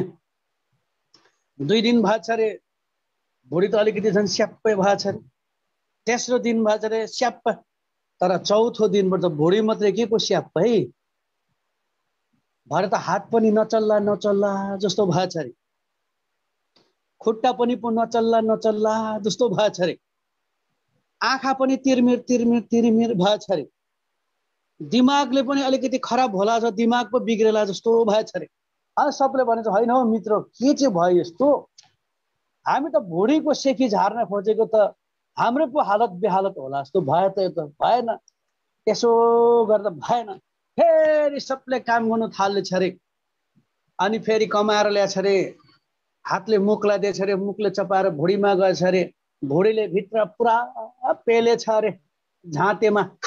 हाम्रो पश्चिम नेपालमा चाहिँ पाङ्ग्रा भन्छन्, पाङ्ग्रा र झाँतेले पेलेर पेलेर पेलेर हातलाई कति चाहिन्छ, खुट्टालाई कति चाहिन्छ होइन, अब भुँडीलाई कति चाहिन्छ, आँखा कान नाक विवेकलाई कति चाहिन्छ, सबलाई बराबर सप्लाई गर्ने त भुँडी रहेछ नि त। फेरि खाना खाएको 2 दिनपछि त फेरि सबै तन्दुरुस्ती भएछ अरे। त्यति बेला सबै अङ्ग प्रत्यङ्गको महसुस भएछ। हामी त भुँडीको सेखी झार्ने भनेको त मित्र हो, हाम्रै पो झन्डै सेखी झर्यो होइन रहेछ यो त। अनि उनीहरूको भित्री आँखा खोलेछ अरे, दर्शनको आँखा। बाइबलमा 2टा आँखा छ, एउटा भित्री आँखा। ओहो यसो गऱ्यो भने त हामीलाई पनि सर्वनाश, हामीलाई नै क्षति, हामीलाई नै विनाश हुने रहेछन्। हामी त एकदम एक मन एक तनको भएर सेवा गर्नुपर्ने रहेछ त, काम गर्नुपर्ने छ, कमाउनु पर्नेछ, खट्नु पर्नेछ। आफ्नो आफ्नो काम रहेछ, खुट्टाको काम आफ्नै, हातको काम आफ्नै, आँखाको विवेकको नाकको कानको आफ्नो आफ्नो काम रहेछन्। हामी त बुझेनौँ नि, झन्डै आफै खल्लास। ओहो हट बल्ल बुझ्यो भने त्यहाँ मिलेर काम गरेर शरीर हष्टपुष्ट भएछ अरे। बुझ्नुभयो नि त, कति मिठो भेदपूर्ण कुरा। यो लास्ट डेजमा आज जीवित मण्डलीमा यो रहस्यको कुराहरू बसाउनको निम्ति आज अन्न अर्धबलि र अन्न बलिको खाँचो छ। त्यो चाहिँ परमेश्वरको वचन।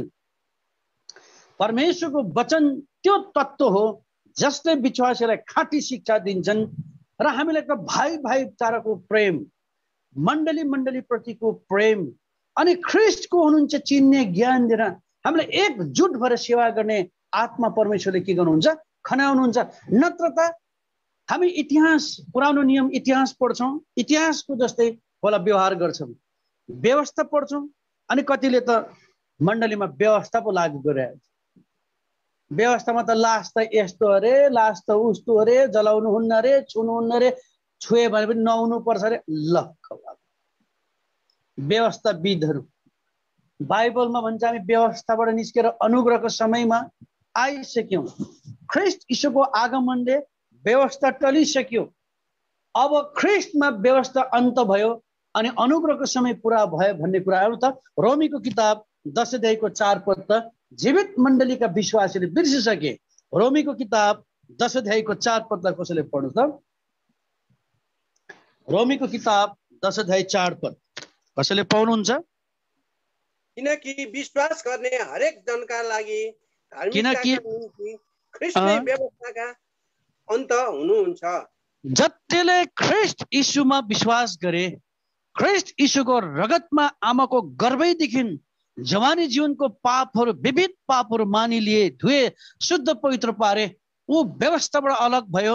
अब ख्रीष्टको अनुग्रहको व्यवस्थामा सामेल भएको छ। हेर्नुहोस् त, यो कुरा त बुझ्दैनन् व्यवस्थाको कुराहरू।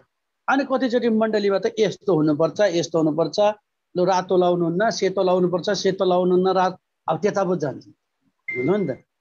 अब लु यता विदेशतिर त यसो गर्छ अरे, अनि विदेशतिर त मान्छे मर्दा त कालो लाउँछ अरे ड्रेस। बाइबलमा कहाँनिर त्यो नीति नियम? जब ख्रीष्ट यीशुको आगमन भयो, सब कुराहरू टलेर गए।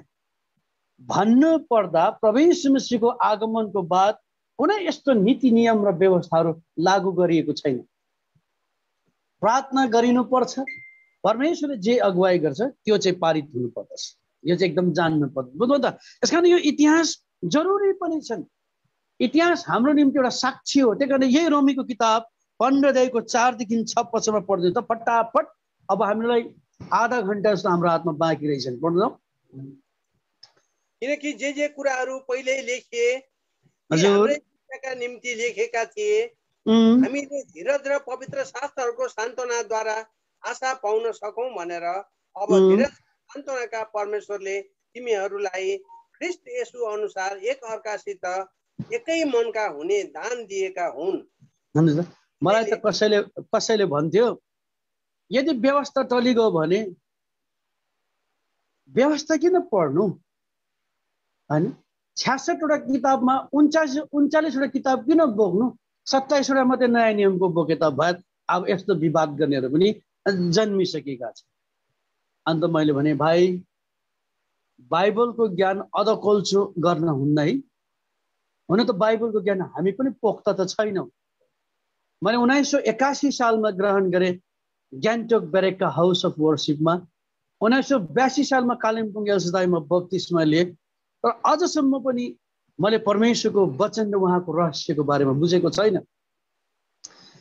कयौं अभिषेक दासहरूले भन्थ्यो हामीले परमेश्वरको वचन एक छटाङ पनि बुझेका छैन। अनि यो सत्य पनि हो, किनभने यो स्वर्गीय कुरा हो, स्वर्गमा बसालिएका स्थापित गरिएका कुरा हुन्। अघि हामीले प्रार्थना गर्दै भन्यौं बाइबलको वचन नै परमेश्वर नै वचन हो भने हाम्रो यो 200 ग्रामको गिदीले टाउको फुटाएर यदि हाम्रो गिदी तौलिने हो भने 200 ग्राम छ।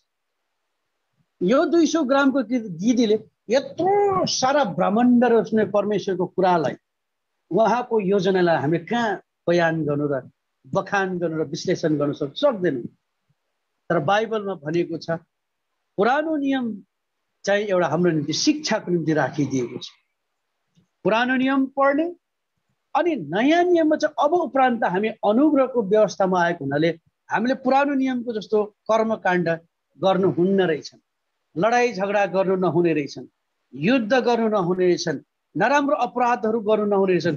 त्यो शिक्षा सिकेर चाहिँ नयाँ नियमको पाइलामा चल्नु भनेर सिकाएको छ त भनेर भन्दा त्यो भाइ चुप लाग्नु भयो क्या। मलाई त न्यू टेस्टामेन्ट मात्रै बोकेर हिँड्दा हुन्छ है भिजिटमा, सेवामा जाँदा। अनि मैले भने यदि न्यू टेस्टामेन्ट मात्रै आवश्यकता भएको भए प्रभुले 27 वटा किताबको न्यू टेस्टामेन्ट मात्रै दिनुहुन्थ्यो होला नि त। हामीले 66 वटा पुस्तक, 39 वटा पुरानो नियम, 27 वटा नयाँ नियम खाँचो थियो र नै, आवश्यकता थियो र नै परमेश्वरले हामीलाई 66 वटा पवित्र शास्त्र बाइबल भनिकन हाम्रो हातमा थमाइदिनु भयो। यो आवश्यक थियो र नै स्वर्गको परमेश्वरले 66 वटा, न त परमेश्वरले 100 वटा बनाउँदा पनि हुन्थ्यो, न त 50 वटा मात्रै लेखिदिएको भए पनि हुन्थ्यो।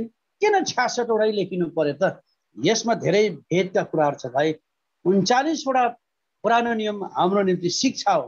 हाम्रो पुर्खाहरूले, हाम्रो पिता पुर्खाहरूले, हाम्रो अग्रजहरूले कस्तो किसिमको यिनका गलत कामहरू गरे, इतिहासमा षड्यन्त्र गरे, भाइ भाइ युद्ध गरे, भाइ भाइ पनि त मारेको छ। किन मार्यो भाइ भाइ? कैनले हाबिललाई किन मार्यो? हाबिलको के दोष थियो र बिचारा? हाबिलले कहिले आफ्नो दाजु कैनलाई एक झापट पनि लागेको थिएन। हाबिलले कहिले पनि कैनलाई मुख पनि लगाएको थिएन। हाबिलले कहिले पनि कैनको आफ्नो दाजुको हिस्सा खोजेर पनि खाएको थिएन।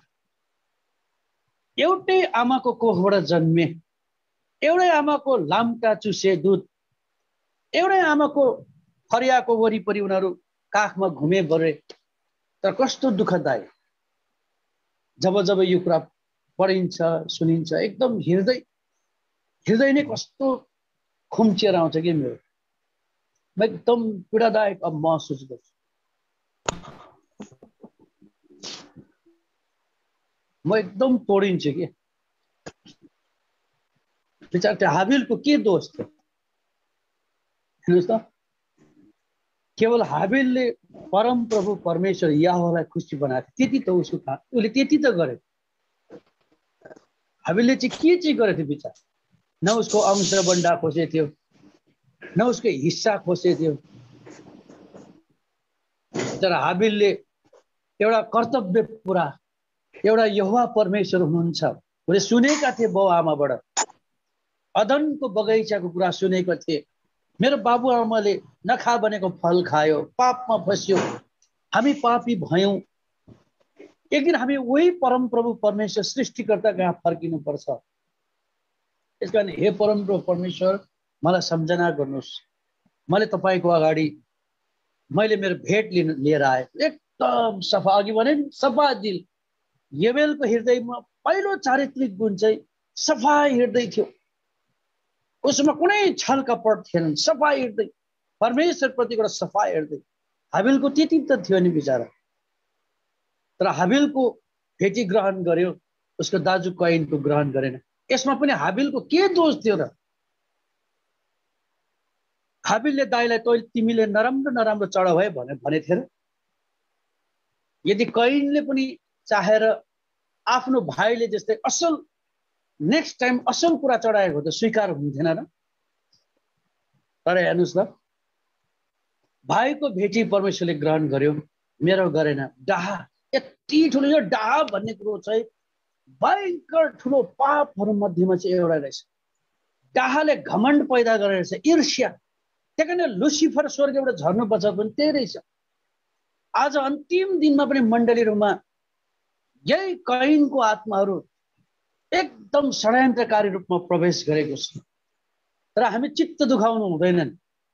हामीले चित्त नदुखाइकन एउटा फिजिकल ब्याटल होइनन्, फिजिकल वार होइनन्, स्पिरिचुअल वार चाहिँ हामीले गरि नै राख्नुपर्छ। हामीले परमेश्वरको मण्डलीलाई जब जब हामी समय पाउँछौँ, जब जब हामीले वचनको भार दिन पाउँछौँ, खाँटी शिक्षालाई मण्डलीमा प्रसारण गर्नुपर्छ। चाहे उनीहरूको दाँत कुडियोस् या नकुडियोस्, सरोकारको विषय भएनन्। किनकि हाम्रा जीवित मण्डलीमा कैयौं विश्वासीहरू त असल साक्षीहरू छन्। उनीहरू यो शिक्षा पाएर बलवन्त हुनु पर्यो नि, उत्साह त पाउनु पर्यो नि। सायद उनीहरू पनि निराश भइरहेको होला। यस्ता कैयौं कर्मकाण्डले गर्दा मण्डलीमा अन्तिम दिनमा, तर यो शिक्षाले एउटा ग्रहण योग्य बन्नु उनीहरू पनि हुनु पर्यो नि प्रभुको दृष्टिमा। हैन त? कैनले कति षड्यन्त्र गरेर आफ्नो भाइ हाबिललाई, आफ्नै भाइ, एउटै आमाको कोखबाट जन्मेको भाइलाई खेतमा लगेर टाउकोमै हानेर रगताम्नी बनाएर मारिदियो। कस्तो भयो होला त्यो भाइको मन?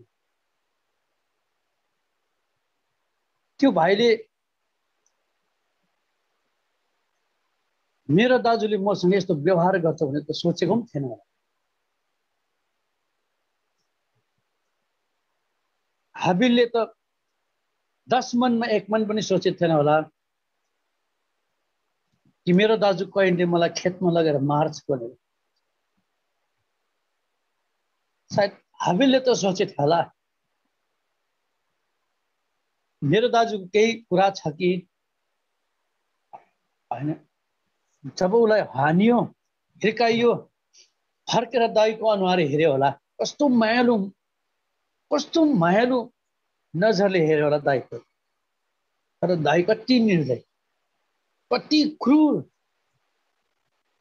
हेर्नुहोस् त, अति क्रूर। किन त्यो क्रूरपन आयो आफ्नो भाइप्रति? किनभने कैनले परमेश्वरको महानतालाई राम्रोसँगले चिनेको थिएन। सृष्टिकर्ताको वास्तविकतालाई कैनले चिनेको थिएन। किनकि अन्तिम दिनमा पनि यस्ता आइडल्स अफ जेलसी, डाहाको मूर्ति पालना गर्नेहरू सारा विश्वकै जीवित मण्डली भनाउँदाहरूमा प्रवेश गरेकै छ। हुनसक्छ उनीहरू पनि हत्या हिंसा गर्नु पछाडि पर्दैनन् होला, तर हामीले पाएको ख्रिस्टको शिक्षालाई चाहिँ त्याग्नु हुँदैनन्, बेच्नु हुँदैनन्। त्यहाँ भन्छन्, हे छोरा सत्यलाई किन तर त्यसलाई नबेच। आउन त हितोपदेश कसैले थाहा छ भने पनि फट्टै पढिदिइहाल्नुहोस्। हितोपदेशको किताब। हामी डरले उनीहरूको दलबन्दीमा सामेल हुनु छ, स्वार्थमा हामी उनीहरूको दलबन्दीमा जानु हुँदैन, त्यो षड्यन्त्रमा सामेल हुनु हुँदैन। यो कुरा एकदम ख्याल गर्नुपर्दछ। हितोपदेशको किताब हे छोरा 23 जो धन्यवाद 23 पद पढ्नुहोस् त। हितोपदेश 23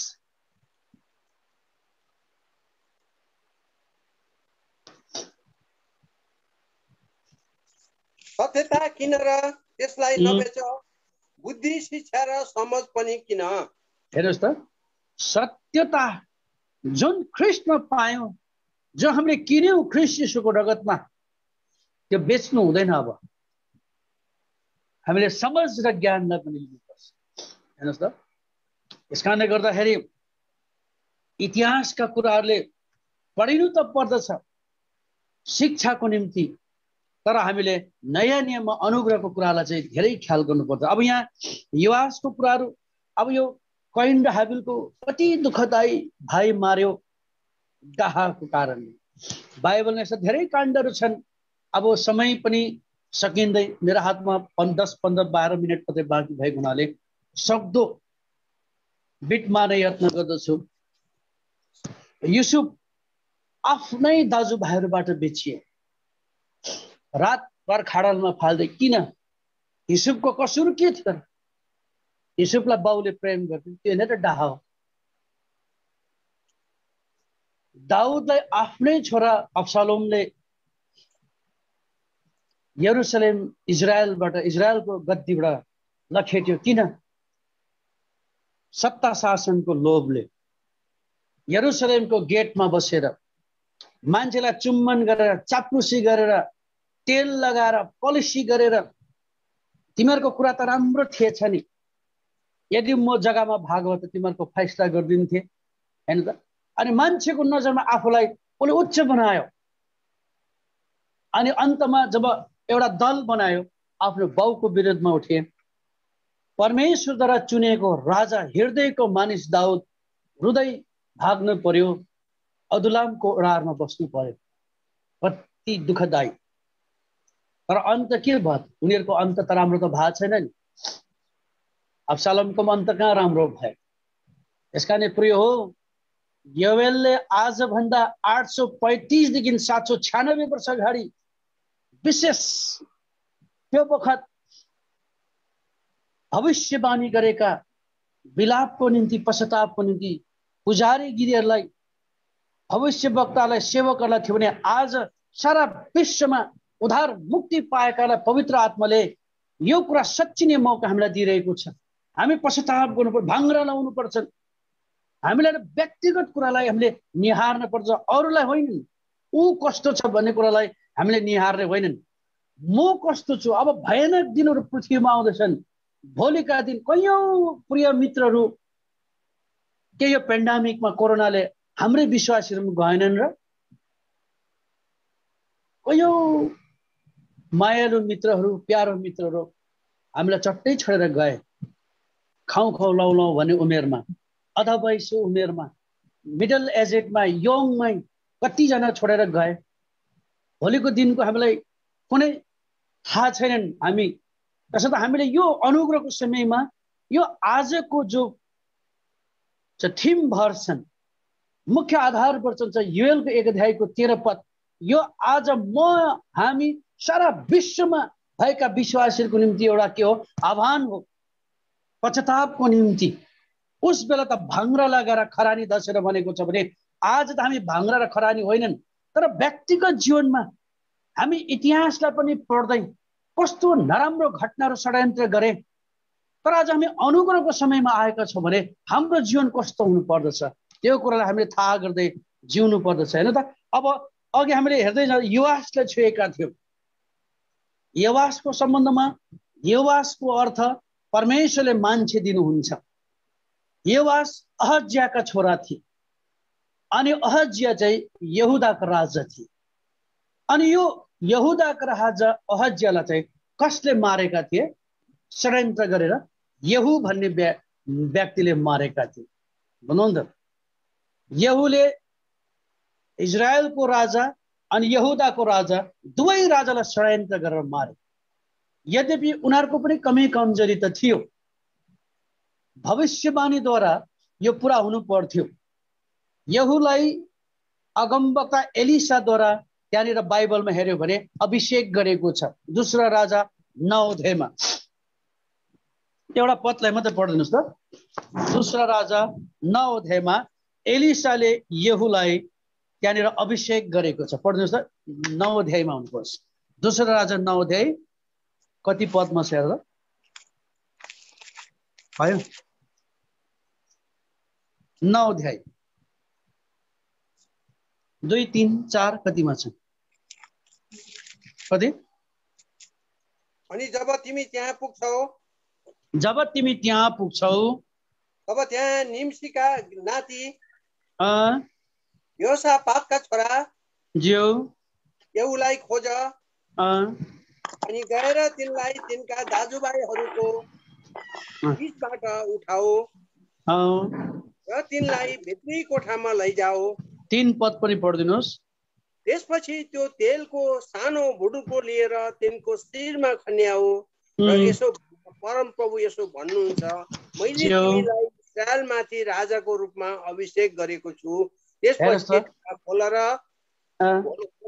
भागेर नपर्ख। कस्तो यहूलाई अगमवक्ता एलिसाद्वारा नै परमेश्वरको आवाजको द्वारा अभिषेक गरेको थियो। अभिषेक त गरे नि, तर अभिषेकको प्रतिफल उसले गलत तरिकाले लियो। जुन अभिषेक गरे त्यो अभिषेक यहाँ के भनेको छ भने जब साउलले गल्ती गर्यो, दाउदले कहिले पनि राजा साउलमाथि हात उठाएनन्। किनभने दाउदले भन्थ्यो, किनभने उहाँ चाहिँ एक समय परमेश्वरद्वारा अभिषेक गरेको जन हो, उसले कहिले हात उठाएनन्। यसकारणले गर्दा इजरायलको राजा योराम र यहुदाको राजा अहज्यालाई यो यहूले के गर्यो? षड्यन्त्र गरेर मारेका थिए। षड्यन्त्र गरेर मारे पश्चात चाहिँ योसियाहलाई चाहिँ उसको फुपूले यहोयासादाले एकदमै लुकाएर के गर्यो? सानै थियो, भर्खर जन्मेका थिए, बालक थिए, लुकाएर राखे। अनि कसको संरक्षणमा राखे? बाइबलले भन्दछ उसलाई चाहिँ त्यहाँनिर भनिएको छ पुजारी यहोयादाको संरक्षणमा राखिएको थियो। अनि पुजारी यहोयादाले योआसलाई संरक्षण दिएर पुरा फौजी कप्तानहरू सिपाहीहरूको देखरेखमा सेक्युरिटीमा राखेका थिए। अनि पुजारी यहोयादाले योआस राजालाई पुरा परमेश्वरको सम्बन्धमा बयान गरेका थिए। तिम्रो बाबु कसरी मार्यो, परमेश्वरको हुनुहुन्छ। यहाँ धेरै कुराकानीहरू छन्। यहूले त एकदम षड्यन्त्र गरेर इजरायलको राजा योरामलाई पनि मारे, यहुदाको राजा अहज्यालाई पनि मारे, योआसको बाबालाई पनि मारे। तर यहूको पनि परिणाम त राम्रो भएनन्। किनभने यहूबाट कस्तो कस्तो मानिसहरू जन्मिए हामी इतिहास पढ्दाखेरि हेर्छौँ। नराम्रो मान्छेबाट नराम्रै कुराको जन्म भएको देख्दछ। यहूले इजरायलको राजा र यहुदाको राजा मारेको खण्डमा यहूबाट यरोबाम जस्ता अपराधी इजरायललाई पाप र अपराधमा धकाल्ने मान्छेहरूको जन्म भयो। हेर्नुहोस् त कति नमिठो। किन? यहोशूले सुरुवात नै हिंसा र रक्तपातबाट सुरु गरे अनि उसको सन्तान दर्शन नै रक्तपात गर्ने भए। यदि तपाईले बाइबलमा हेर्नुहुन्छ भने यरोबामको नाम यति घृणित प्रकारले लिएको छ। नाबातको छोरा यरोबाम, नाबातको छोरा यरोबाम भनेको छ। किन यरोबामले इतिहास नै तहस नहस बनाइदिएको छ। इजरायललाई पाप र अपराधमा, मूर्ति पूजाहरूमा, मान्छे बलिहरूमा, देवी देवताहरू डाँडा टुप्पा टुप्पामा इजरायलीलाई पाप गर्न के गरेको छ, लगाएको छ। यहूको सन्तानहरू त्यस्तो जन्मियो। तर यहाँ योआस जब समय आयो, योआस फेरि पनि यहुदाको राजा बनाइयो। कसको सुरक्षात्वमा? पुजारी यहोयादाको सुरक्षात्व। अरू त यही दूसरा राजा 12 अध्यायको, अब हामी बिट मार्दै जाँदैछौँ शिवाको। 12 अध्यायको 1 पदलाई कसैले पढ्नुहोस् त। दूसरा राजा 12 अध्यायको 1 पद। यो इतिहास हो। 7औं वर्षमा योआसले राज्य गर्न थाले।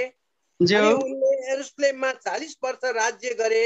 अनि उनकी आमाको नाम सिबिया थियो, जो सेवाबाटको थिइन्।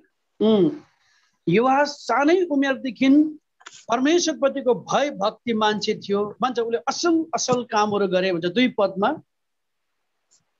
अनि पुजारी यहोयादाले जति समयसम्म शिक्षा दिए, यी सबै गरे।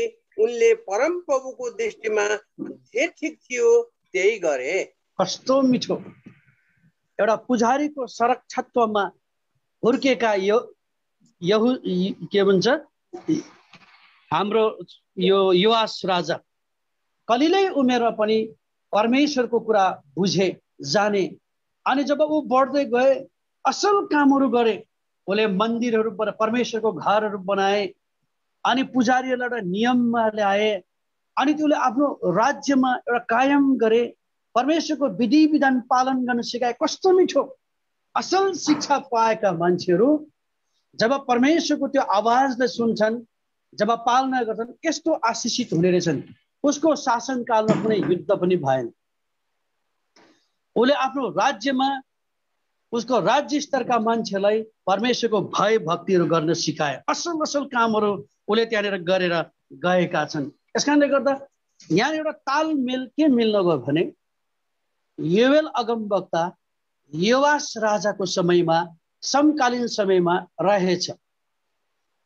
अनि राजा पनि एउटा असल परमेश्वरको भय मान्ने योआस राजा, यहोदा पुजारीको सुरक्षात्वमा हुर्केका मानिस, एउटा असल राजा, परमेश्वरको भय मान्ने राजा।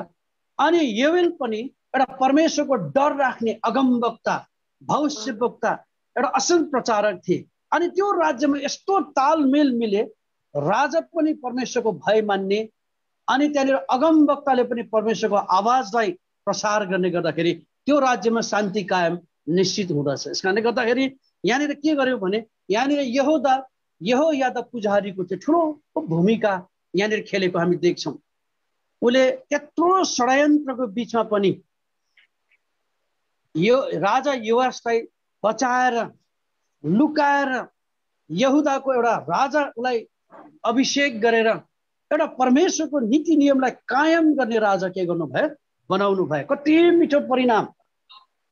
यस कारणले गर्दा यो लास्ट डेजहरूमा पनि आज तपाईँ मलाई मण्डलीमा आज यहोयादा जस्ता पुजारी, योवेल अगमवक्ता जस्तो सेवक सेविकाहरू हामीलाई खाँचो परेको छ, जसले गलत शिक्षालाई इन्कार गरेर सही शिक्षालाई पालन गरेर हाम्रो परिवारमा मात्र होइनन्, व्यक्तिगत जीवनमा मात्र होइनन्, माण्डलिक जीवन र हाम्रो समाज, मन, सारा विश्वमा एउटा शान्ति कायम गर्ने, प्रभुको कामको निम्ति एउटा बढावा दिने मानिसहरूको जन्म लिनु आवश्यकता छ। त्यसर्थ यहाँनिर अब एउटा हामी अन्तमा एउटा गएर हेर्दछौँ, योवेलले 1 अध्यायको 13 पदमा जो पश्चातापको सम्बन्धमा योआस राजाको समयमा उसले उद्घोष गरे, यहाँ चाहिँ परमेश्वरको मनसा चाहिँ के रहेछ भने एउटा पहिलो चाहिँ रहेछन्, अब सल्लाहहरू आएर यो देशको तहस नहस गर्नेछन्। अनि त्यहाँनिर अब समयको अभावले गर्दा 4 किसिमको सल्लाहहरूको बयान गरेको छ, जसले हरियो परियो देख्ने हुँदैन। झन्डै एक समय त अहिले भन्दा 1 साल 1.5 साल अगाडि हाम्रो पश्चिम नेपालमा पनि यति भयङ्कर सल्लाहहरू आयो। अनि मानिसहरूले भन्थे हरेक 100 वर्षमा सलह आउँछ अरे भनेर भन्थे। तर एउटा संकेत हो, यसले पनि पश्चिम नेपाल धेरै उजाड बनाएर गयो सलहहरू।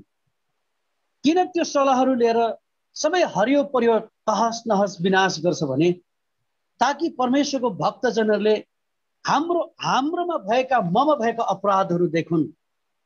हामीले जुन किसिमको परमेश्वरको विधि विधानलाई व्यवस्थालाई पालन गर्नुपर्थ्यो त्यो गरेनौं। मण्डली एकदम सुखा बनाइदिउँ, अर्ध बलि र अन्न बलिले भरि बराउ हुनु पर्थ्यो। मण्डली एकदम कोही पनि भोक प्यास हुनु हुन्थेनन्, तर हामीले त्यो गरेनौं। त्यो यिनीहरूले देखुन् अनि उनीहरू पश्चाताप गरून्, परमेश्वरको चाहना। अनि दोस्रो चाहिँ जब परमेश्वरको जनहरूले त्यो किसिमको विनाशलाई देखेर आफ्नो अपराधलाई गल्तीलाई पापलाई मालेर जब उनीहरूले पश्चाताप गर्दछन्, परमेश्वरले आफ्नो प्रतिज्ञालाई पुनर्स्थापना गर्न चाहनुहुन्थ्यो क्या। किनकि परमेश्वरले कुनै न कुनै विपत्ति पछि आफ्नो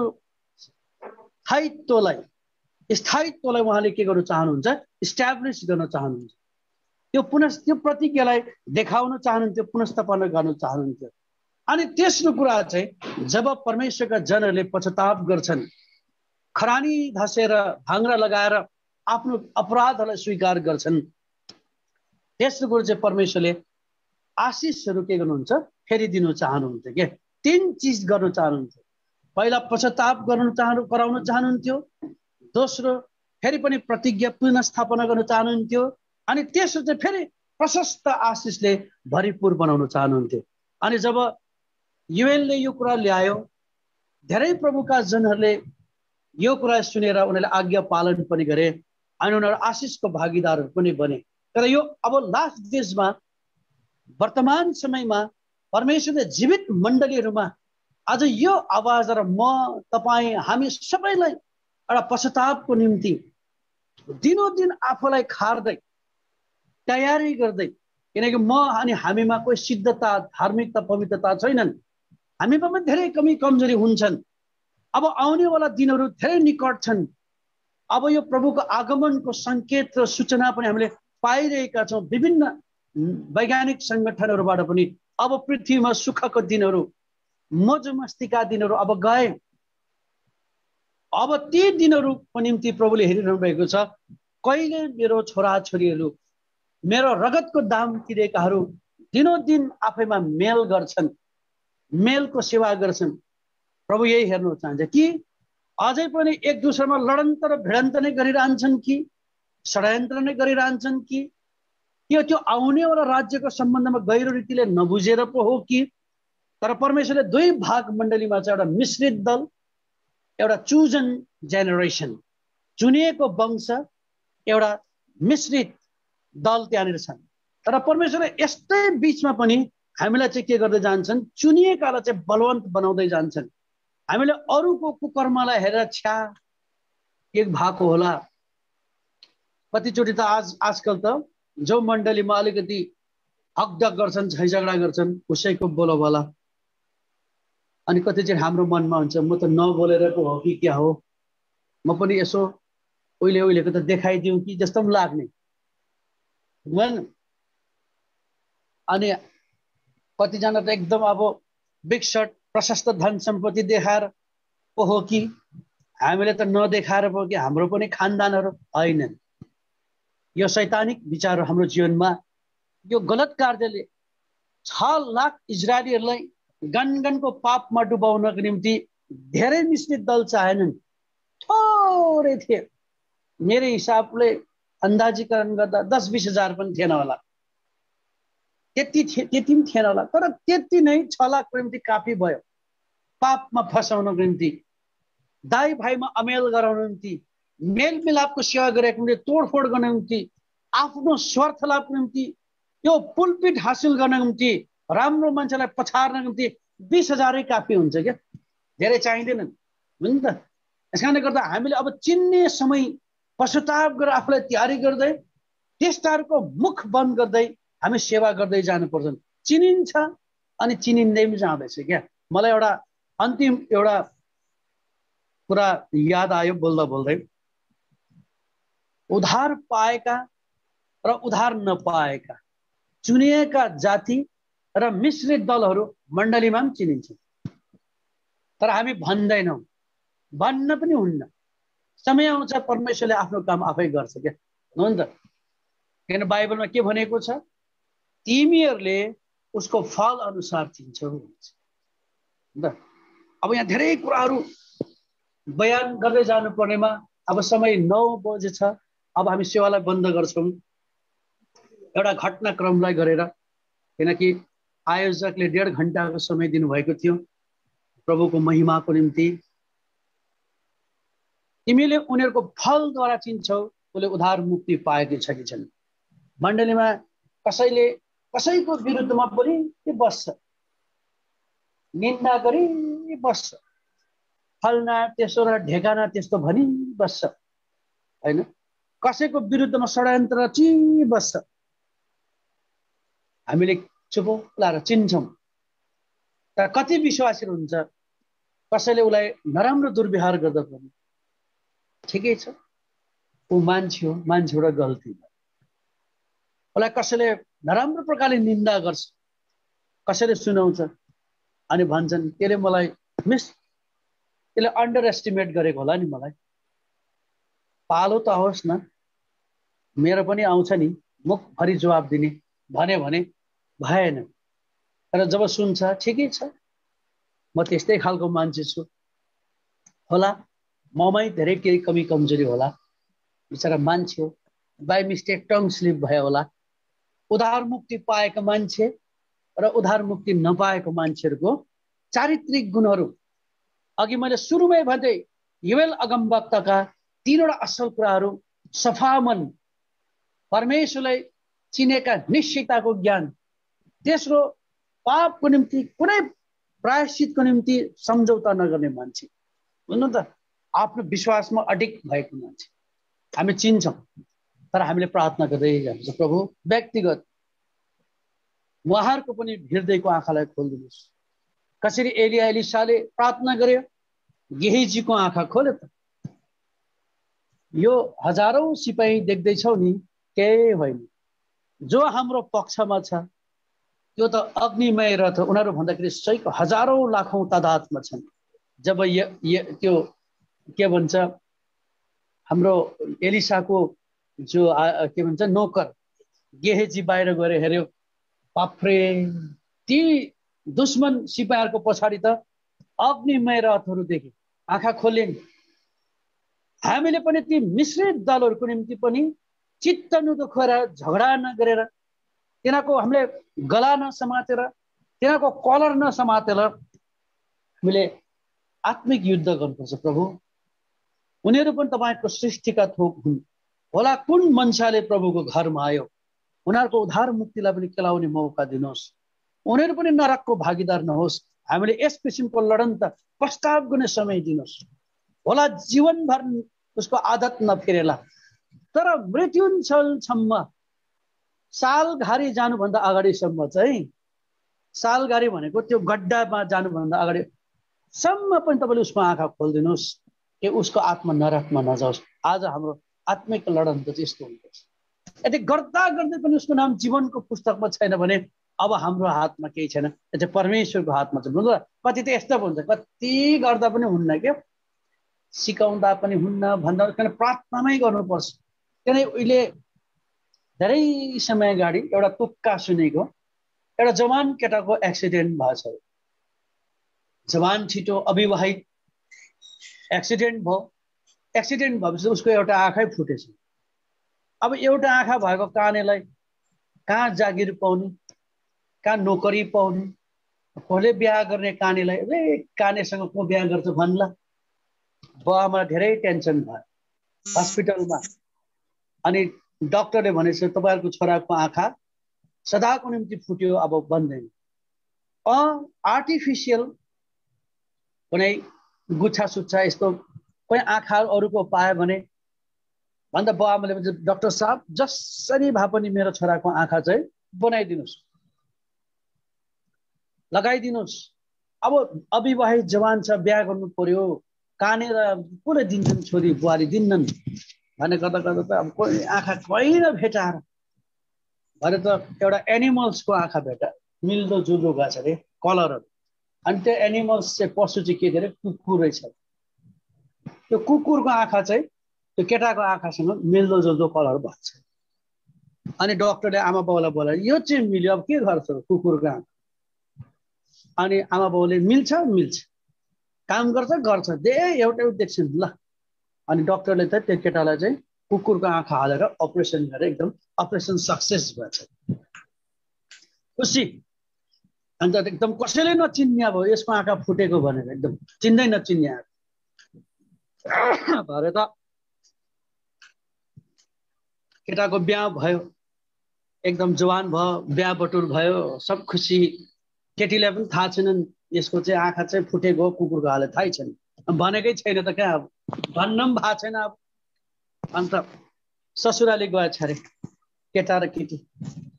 केटीको माइतमा केटा पनि ससुराली गएछ। ए ज्वाइँ साहब आएको, कति साह्रो पाहुनाइ, ज्वाइँ साहबलाई कति खातिरदार। ज्वाइँलाई त मिठो मिठो मासुको पिसहरू पनि हाल्दैन। अब ज्वाइँलाई त इज्जतै गर्छ होइन। जतिजना ज्वाइँ छ सबलाई थाहा छन्, ससुराली जाँदाखेरि कस्तो मान सम्मान गर्छ। ज्वाइँ साहब भन्छ, यतातिर त ज्वाइँ राजा भन्छ। ए देनहरू बिछाएर ज्वाइँ राजालाई कस्तो मिठो मिठो एकदम राम्रो राम्रो मासुहरू सबै एकदम खानामा बसेको छ। भरे त ज्वाइँको आँखा त ससुराको थालमा पो हेरी बस्छ अरे क्या ज्वाइँले त। ज्वाइँको आँखा त ससुराको थालमा छ अरे। अन्त ज्वाइँ ससुराले त यसो ज्वाइँलाई हेर्छ अरे, ज्वाइँले त उसको थालमा हेरिरहेछ। अन्त अप्ठ्यारो अप्ठ्यारो पनि लागेको छ, ज्वाइँ सब खाना सुरु गरौँ भन्छ अरे। अलिअलि खान्छ अरे। ज्वाइँको आँखा चाहिँ फेरि ससुराकै थालमा। अरे त खाना खाइसकेर के हो कसो भनेको त किन चाहिँ ज्वाइँको आँखा चाहिँ ससुराको थालमा भन्दाखेरि चाहिँ अब कुकुरको आँखा लागेको छ त। अनि खाना खाने टेबलमा ससुराकै थालमा बुझ्नुभयो नि त। टेढो आँखा त कुकुरको आँखा त ससुराकै थालमा, बुझ्नुभयो नि त। आज यो अन्तिम दिनमा पनि हाम्रो उद्धार मुक्ति कस्तो छ। हाम्रो आँखाले उद्धार पाए कि पाएन, विवेकले उद्धार पाए कि पाएन, सोचले उद्धार पाए कि पाएन, हृदयमा शरीरमा यो शरीरले हामीले ख्रिस्ट यीशुको रगतमा पूर्णतया उद्धार मुक्ति पूर्ण रूपले पाएका छैनौँ भने हाम्रो सोच मिश्रित दलको जस्तो हुन्छ। हाम्रो आँखा कहाँ जान्छ? जहिले पनि भेटी बक्समा जान्छ मण्डलीमा। म पनि जिम्मेवारी भएर त्यो भेटी गर्न पाए त। हाम्रो आँखा कहाँ जान्छ? म पनि त्यो पुलपिटमा बस्न पाए त, जिम्मेवारी हुन पाए त, मैले पनि एउटा देखाउँथे, म पनि एउटा कुनै एकदम अथोरिटी पाए त। होइन रहेछ बस, त्यो त सबै त माथिबाट ठहराएको हुनुपर्ने रहेछ। हामीले खोजेर पाइने खोसेर पाउनेन।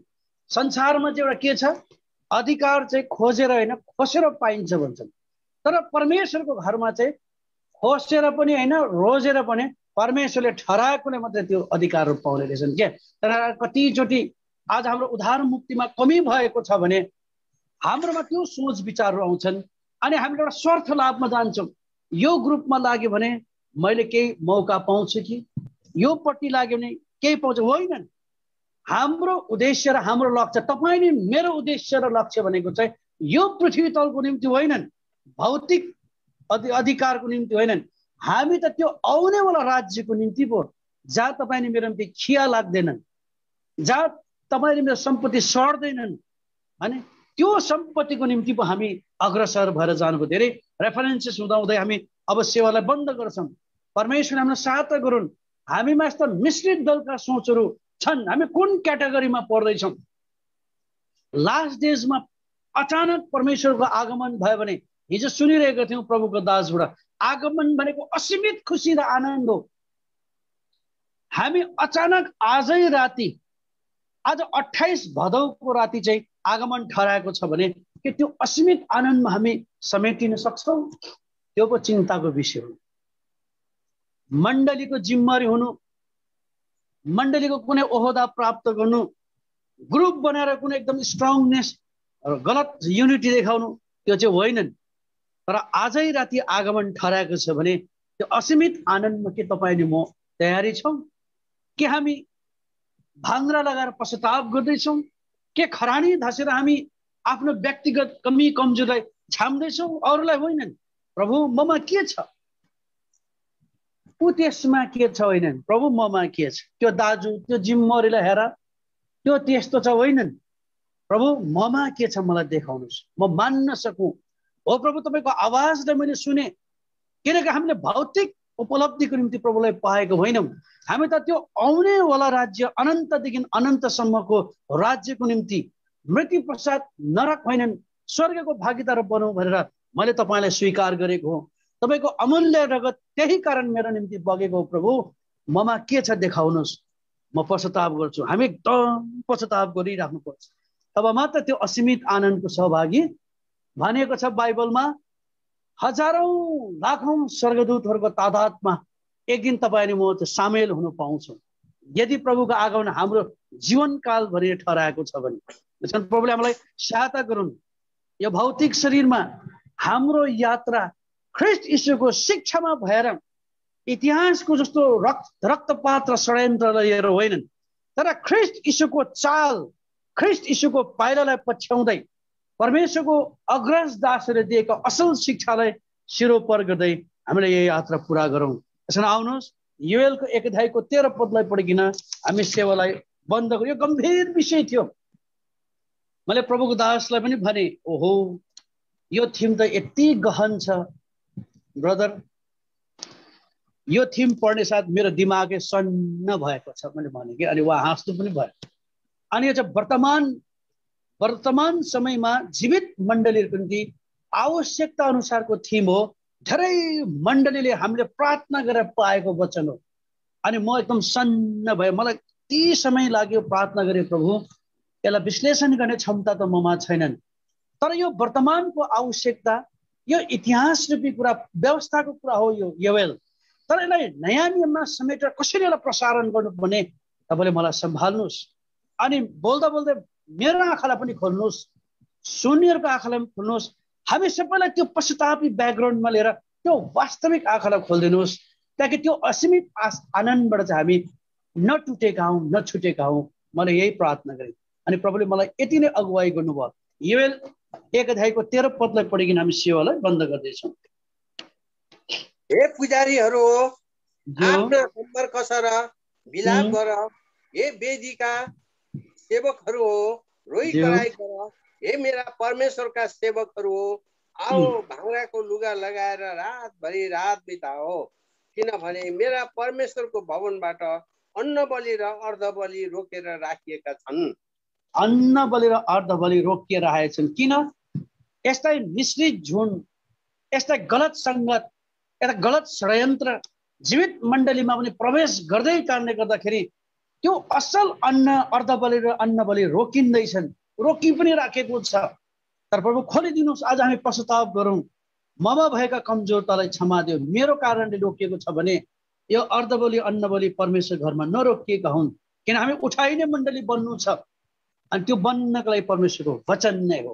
प्रभुले हामीलाई यस विचारमा प्रशस्त आशिष दिएका हुन्। सम्पूर्ण